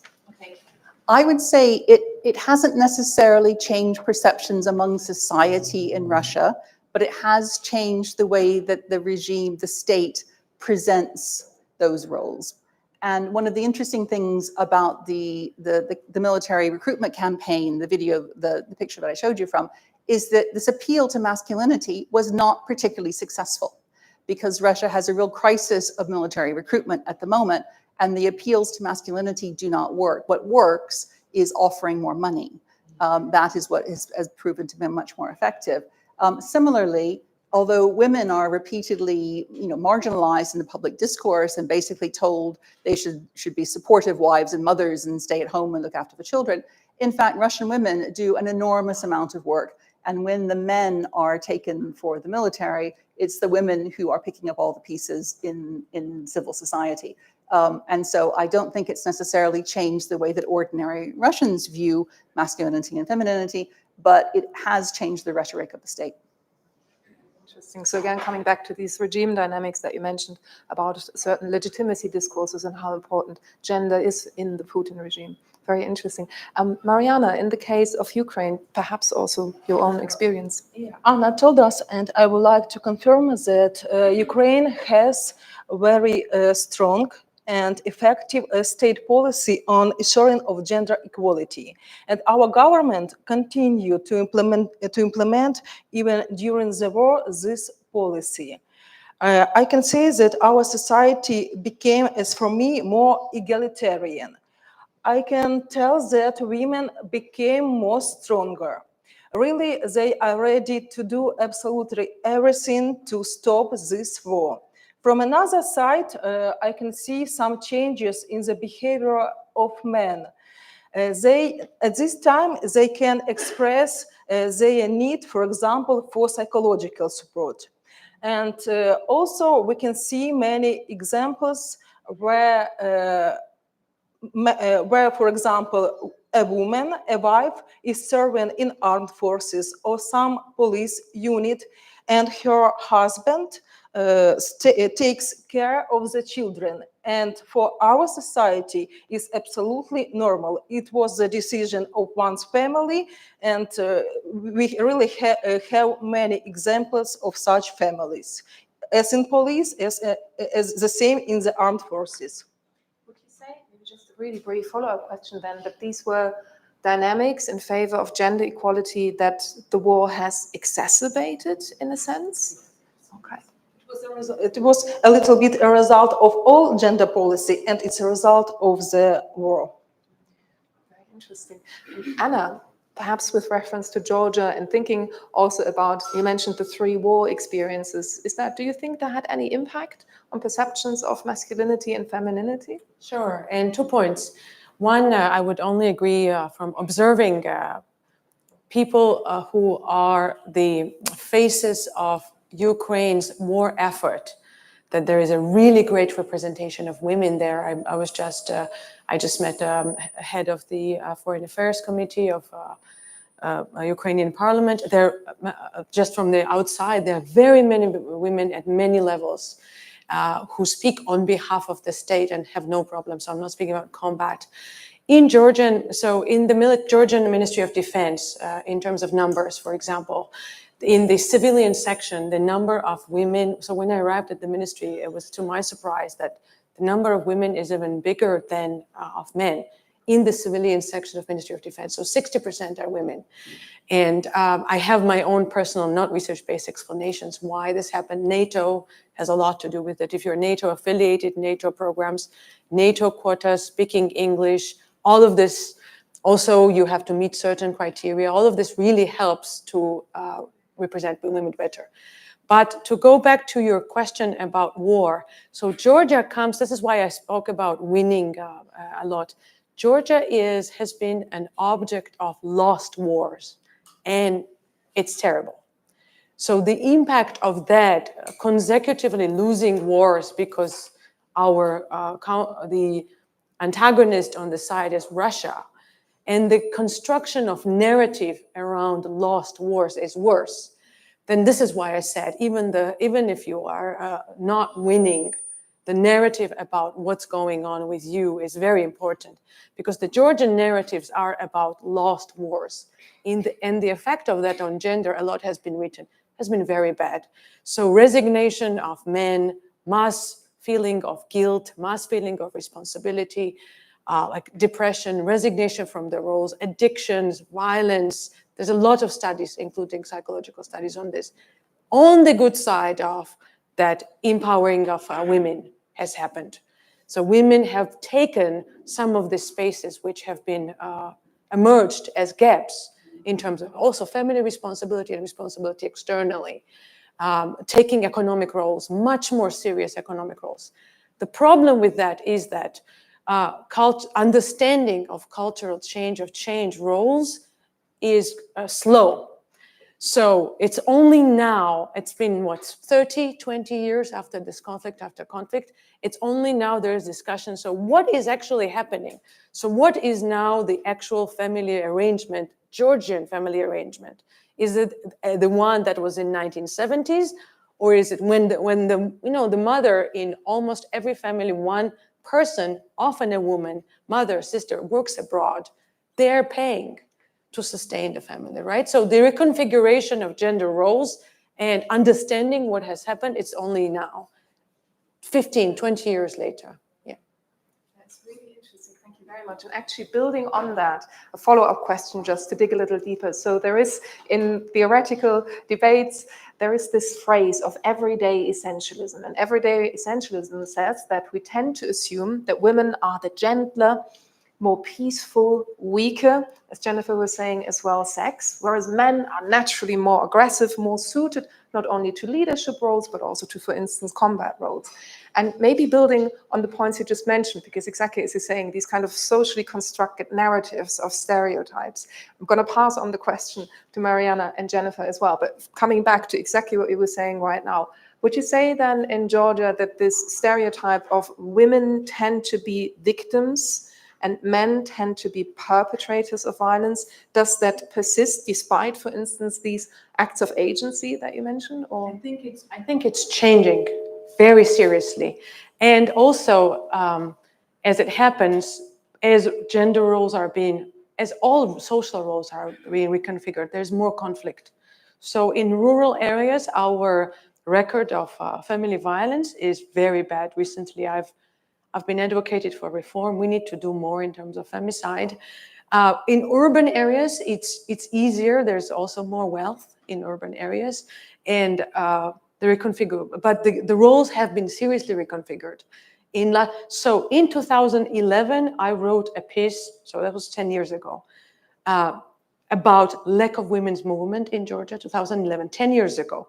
Because you could be a politician, you could be on TV, and a male politician next to me said, mainstream air, he said, women have smaller brains. What to expect?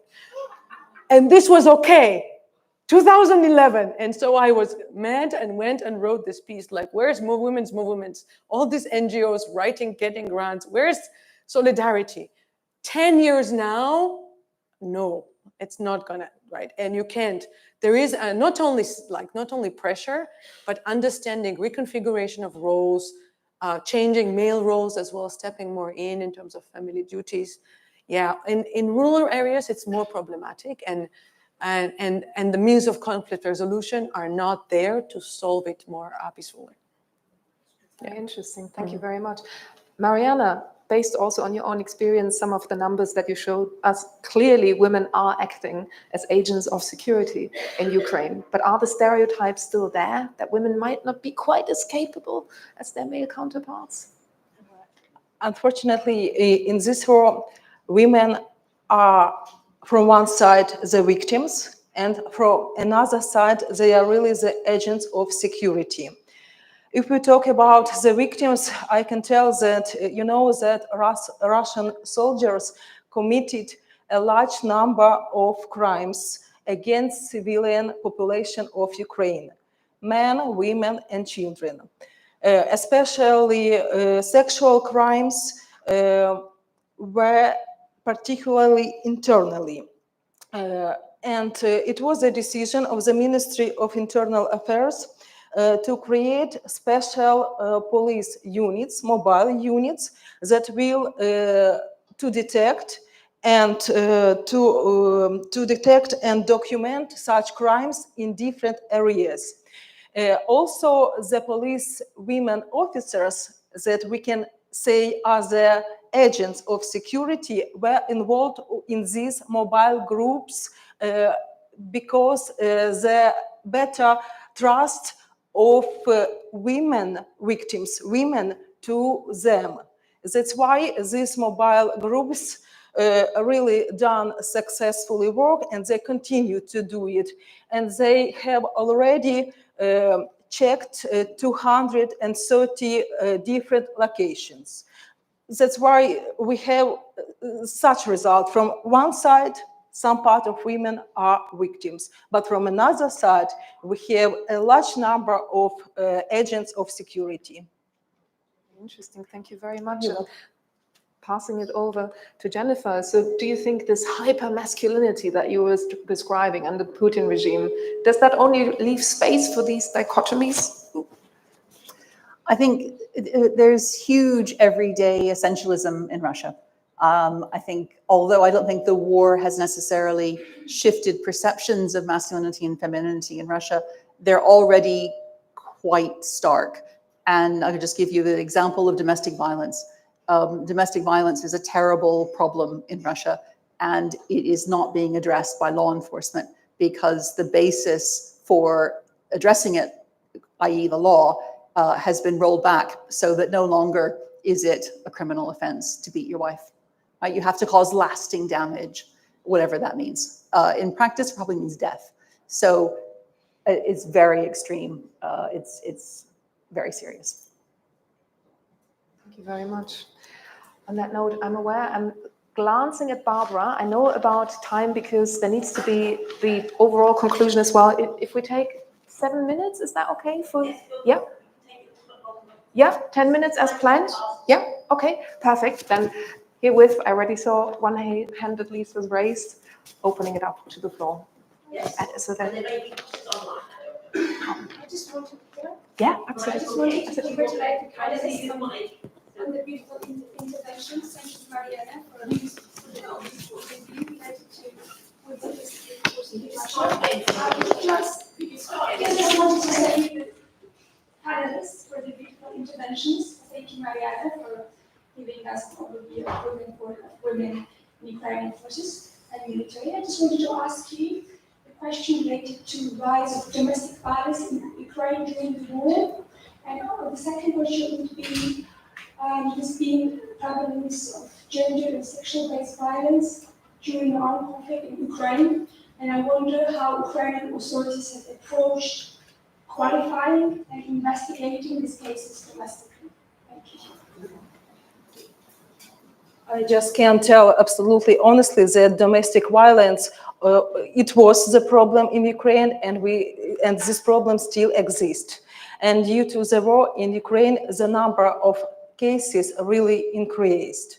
In the Department of the National Police that responsible for the preventive work, also there are special units that are working with these types of crimes. It's from another side, it's like these mobile groups that fight against, that document and record the sexual crimes. And we have the same unit in the preventive department that violate domestic crimes. It's also a problem in our system because everyone is stressed and really the number of cases is much bigger. And second one question was concerning rape and sexual rape during war. Yeah. It's difficult questions because our main investigative department is deal with these questions. I represent the International Police Cooperation Department.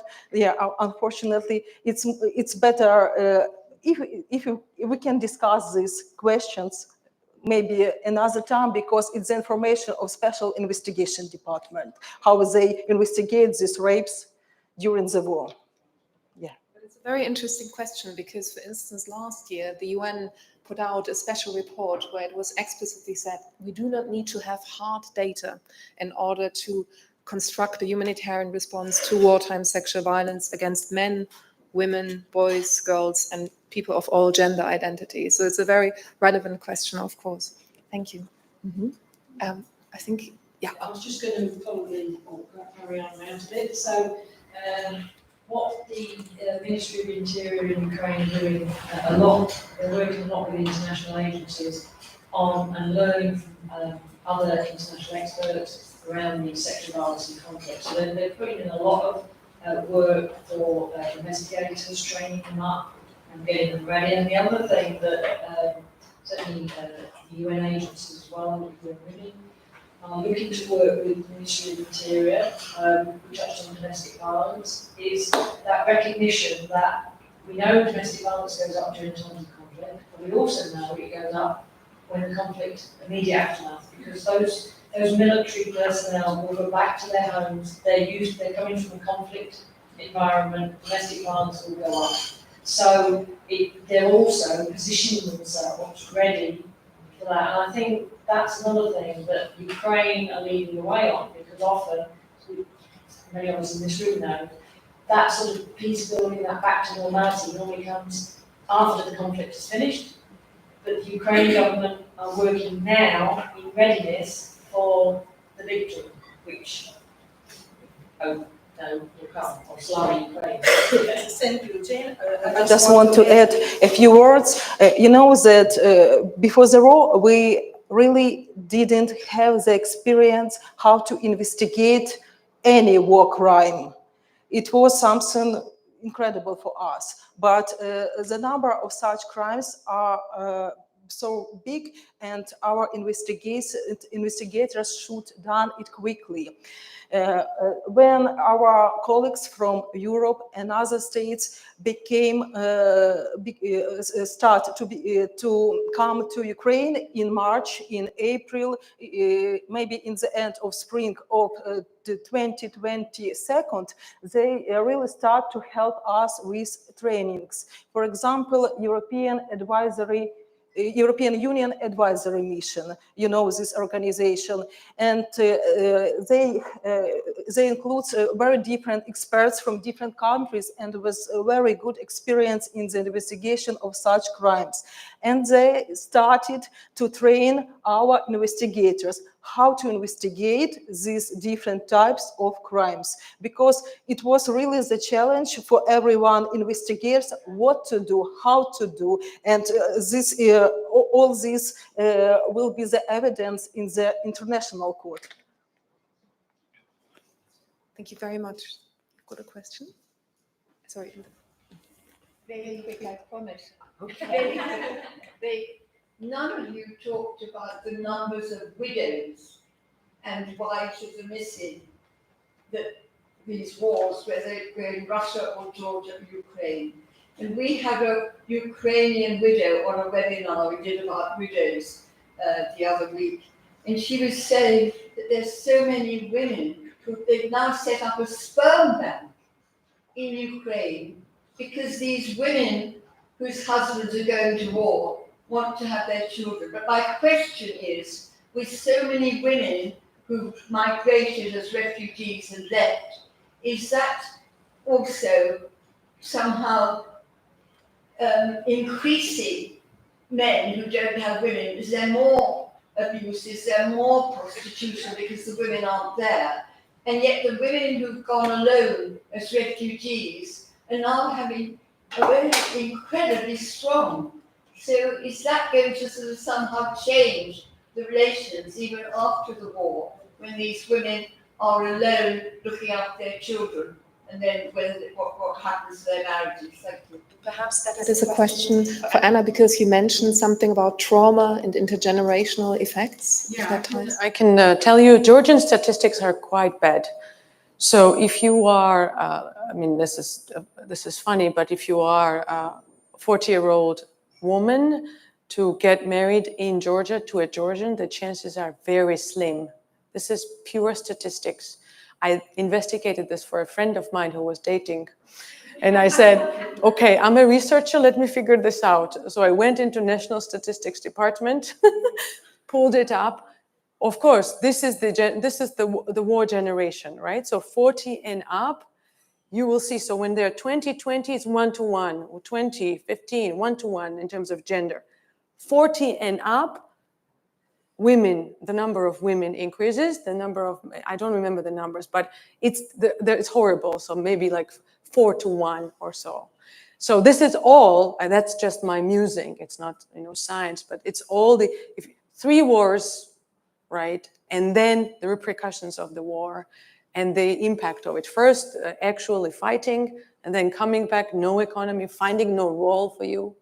As father of the family, you have much more responsibility than everybody else. So that's even more pressure. So that's suicide rates, quite terrible. I used to know they're quite bad. So and there's a lot of mental health kind of work that needs to be done to deal with the repercussions. Yeah. I just want to confirm absolutely the same situation is in Ukraine. Really, it's the tragedy of the nation and another generations. Because when children grows up without their parents, mother or father, it will have the result for another generation. It's a very difficult situation, but and we will have these results not nearest 10 years. I think that more and more. Maybe if I may just quickly to involve Jennifer as well in that question. So coming back to like the recruitment video that you mentioned earlier. So in Russia, would you say the general perception is one of men are disposable? So maybe there are sperm banks as an alternative. So if they die, that's it. I don't know that the answer to that question about the sperm banks. I have to say I haven't looked at that, but certainly, I mean, if you think about the practice of recruiting from the prisons, which is certainly a very widespread when it comes to private military companies, but also I think we're seeing it for the military as well.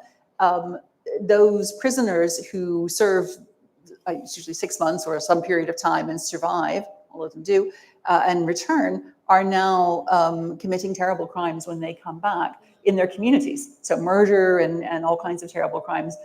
So there's that aspect of those who come back, as well as the questions about what happens, with the families of those who do not. And the Ministry of Defense in Russia is very bad at keeping track of their soldiers.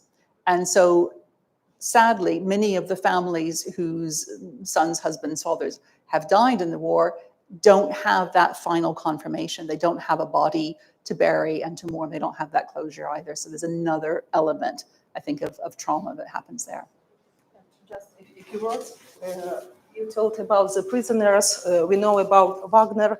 And when we talk the situation on this issue between my friends, we usually tell that from Russia sides are died prisoners. Not only prisoners, but the most part of prisoners. But from our side are died the best representatives of our nation. And it's really tragedy. Barbara very kindly reminded me that we have only time for one more question. I'm just wondering, sorry, I don't know whether I'm looking into the right direction. Is there online any question that we should pick up on? If anybody has, no, nothing online. So we have time for one more question in the room. Hands? I can ask a final question. Sorry, but I thought the questions earlier about wartime sexual violence were very interesting, and of course also what you were mentioning about the response. And maybe, Jennifer, if you don't mind, if we start with you. Do you think Russian forces are using it strategically as a weapon? Oh yes, there's no doubt. We have a lot of evidence in terms of intercepted communications from Russian soldiers back to their families, back to other people, communications among the soldiers.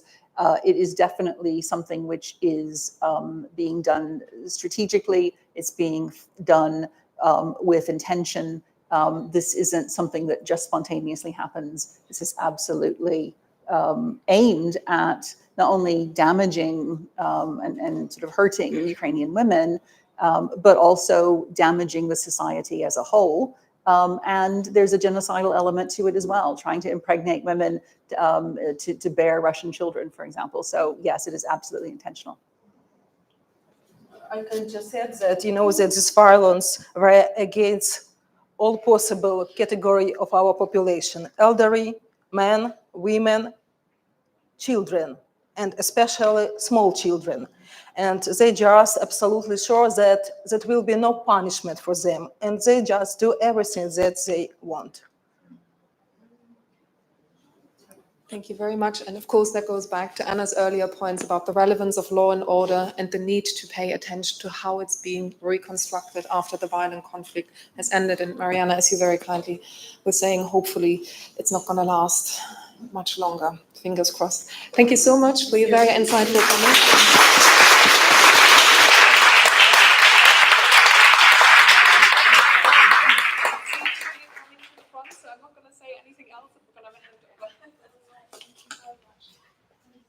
Julie. Well, it's been a very full, and I hope you agree, a rewarding and enlightening afternoon.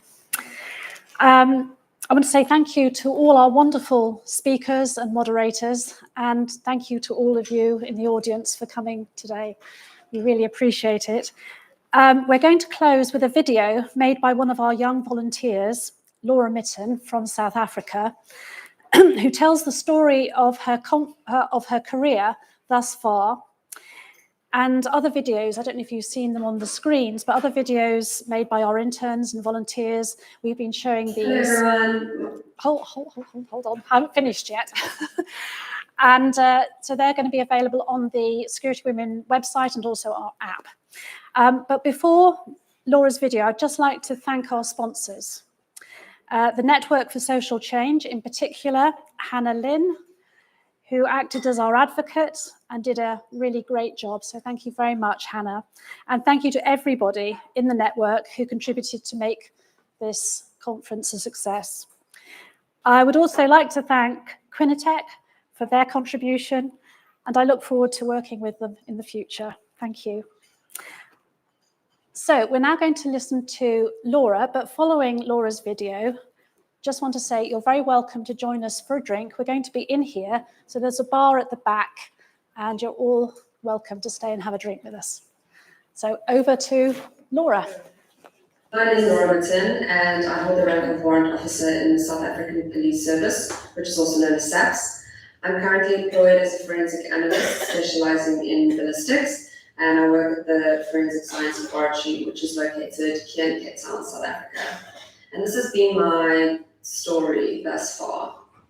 So throughout history, the perception of male masculinity has been glorified as a crucial aspect of law enforcement and policing all over the world, and societal constructs, which range from cultural and religious beliefs to conflict and warfare, have consistently emphasized the masculine qualities of bravery, strength, and heroism, and it considers these vital for the survival of humanity.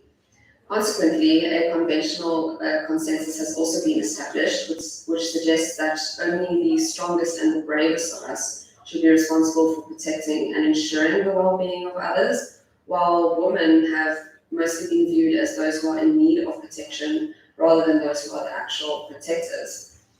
This norm has persisted for generations. Now, South Africa, with its complex history marked by political, racial, and societal discrimination, has also led to this norm. And in the face of the past atrocities, men in the country were tasked with fighting these injustices, which often led to women and children becoming vulnerable and unfortunate victims in these conflicts. However, when the era of freedom and democracy dawned in 1994 at the end of apartheid, there was hope not only for a positive economic change, but also for addressing the gender disparities within our law enforcement. Unfortunately, the past few decades of democracy have seen a rise in issues like crime, corruption, and frequent power blackouts, which here is known as load shedding. I'm sure most of you have heard of it. And these actually indicate that South Africa's problems are far from being resolved. Furthermore, in recent events, which include South Africa's strained relationship with the US ambassador, as well as its stance on the ongoing Russia-Ukraine war, it's cast our country in an unfavorable light, and many believe that these factors will contribute to further destabilizing what's already quite a fragile economy. One positive development in South Africa, though, has been the significant increase in women which have joined the law enforcement industry. And prior to the government changeover in 1994, women were mostly employed as clerks and typists within SAPS, with senior SAPS management consisting of only 1% females and 99% males. But with the introduction of the gender desk, as well as the SAPS Women's Network, this ratio has gradually shifted to 36% women and 64% men by 2017. And in 2018, SAPS launched the Women's Empowerment Agenda 2019 to 2024, which aimed at eradicating discrimination against women and addressing gender inequalities that existed within SAPS due to the previous patriarchal system and society. This agenda has further bolstered the representation of women in recent years, although the most recent statistics are not known at this time, unfortunately. But this progress includes all departments within SAPS, including the Forensic Science Services, which is my particular area of interest. The reason for this is because from a young age, I had developed a profound interest in forensic science and its role in apprehending suspects in criminal cases. And during my university studies, as at the time there were actually no undergraduate programs majoring in forensic science, I had tailored my undergrad degree to align with the field as best as I could. But actually, in more recent years, quite a few South African universities have introduced undergraduate programs which major in forensic science. So, following my initial degree, I was accepted to pursue a Bachelor of Science Honours in Medical Criminalistics, which is the fancy way of saying forensic science, and then after that, a Master of Science as well, and I did this at the University of Pretoria. During this time, I gained practical experience by accompanying a forensic pathologist to the Pretoria Medical Legal Laboratory, which is the morgue, where I attended post-mortem examinations, and I learned about all the various different aspects of death investigation. And after completing my qualifications, I secured this position as a forensic ballistics analyst at the Forensic Science Laboratory here in Cape Town, which is also known as the FSL.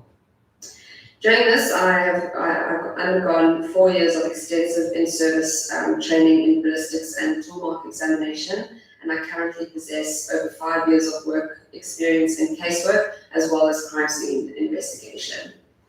And embarking on my journey in the medical, legal, and law enforcement industry, I was acutely aware of the hierarchical and patriarchal system that is still deeply entrenched within it. And as a young female starting out my career, I knew that I would face challenges of gender bias and stereotypes along the way. However, what I didn't initially anticipate was the nuanced gender perspectives that I would encounter. On one hand, as one would expect, I have been confronted with instances of chauvinism and discrimination, which is based solely on my gender, with absolutely no regard for my work ethic or abilities. And an example of this actually occurred on my very first day on the job.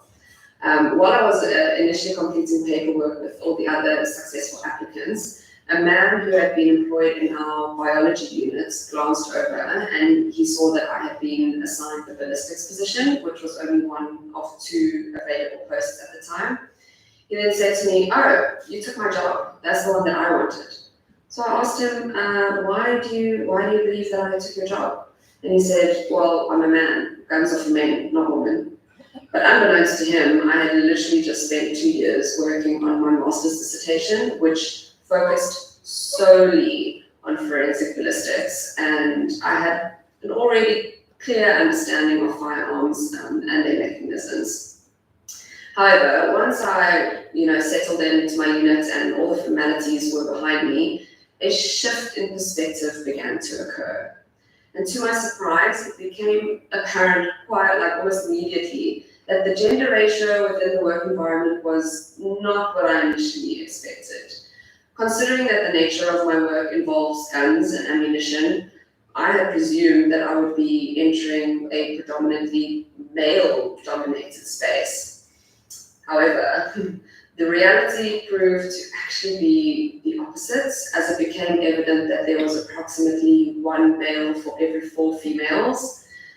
Furthermore, the distribution of supervisors who hold the rank of captain were equal between men and women, and a quarter of top management positions, which are ranks of lieutenant colonel and colonels, these were held by women.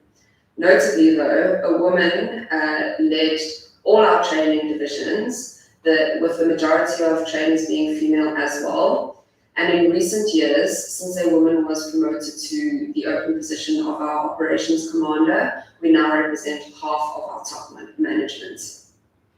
So upon my appointment, I found it quite intriguing that the last man that was hired in our unit was 4 years prior, and curious as to the reasons why this gender distribution, I asked our then ballistics commander, who was the rank of colonel, why female applicants were more successful than males, given that men actually accounted for around 70% of the applications.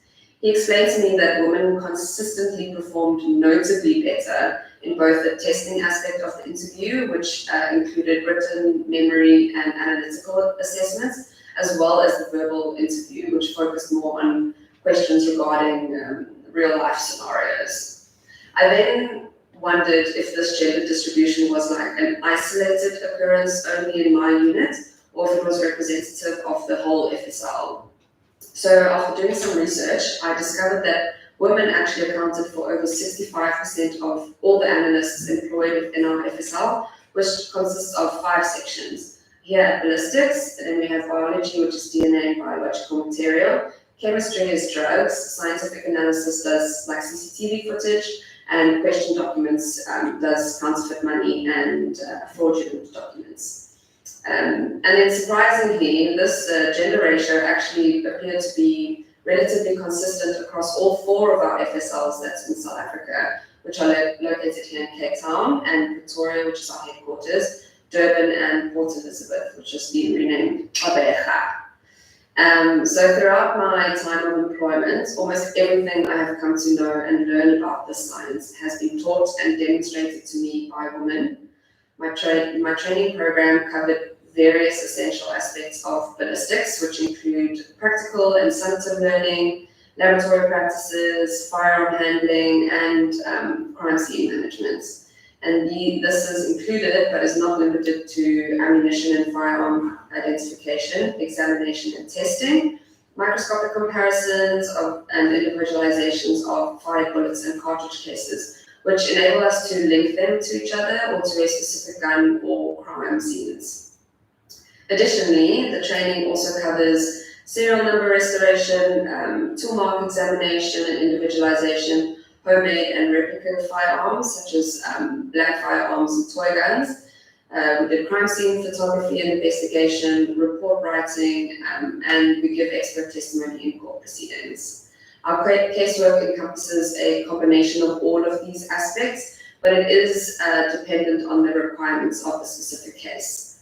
So while the majority of my job involves casework, a portion of it includes field work. And this entails being on standby for all shooting-related crime scenes that occur within our jurisdiction. And then once fully qualified, you partner up with another senior analyst and you get added to the standby roster. And then every 8 weeks, your team will be on standby for a whole week, which is from a Friday to a Friday, during which you get allocated a trainee who's still undergoing the training that I have already mentioned. And then throughout this week, you are basically on call 24/7 and you are required to assist in any way possible. Our jurisdiction encompasses not only Cape Town, but multiple provinces across South Africa. But the majority of the scenes we do get called to occur within an area called the Cape Flats, which is a collection of low-income populations within Cape Town where gangsterism and crime are rife. This part of the job is somewhat nerve-wracking, as these are some of the most dangerous areas in the country. And given that women make up the majority of our units, they are predominantly all-female standby teams. Unfortunately, this adds to the uneasy feeling one gets when responding to the calls in these areas. But I have been part of multiple all-women standby teams, and despite frequently encountering misogynistic remarks and disrespect from male counterparts on various crime scenes, as well as also being threatened by onlookers, your surroundings, we somehow always persevere and perform our duties and get the job done without fail. So being employed in this role has been both personally demanding and rewarding, and the role comes with various frustrations and limitations that are widespread across SAPS, which include budget constraints, procurement issues, corruption, etc. And these significantly add to the difficulty of our jobs. Moreover, the deep levels of trauma we often encounter firsthand make this no easy task. But on the other hand, being able to thoroughly and diligently investigate crime scenes, analyze crucial evidence, and ultimately assist the courts in sentencing these criminals that are responsible for causing such immense trauma and destruction to families, it makes this job worth it. And throughout my career thus far, I have had the privilege of working under, learning from, and being mentored by some of the most fearless and resilient women I have ever known. It is my aspiration to become one of these women and to hopefully inspire future women who are seeking to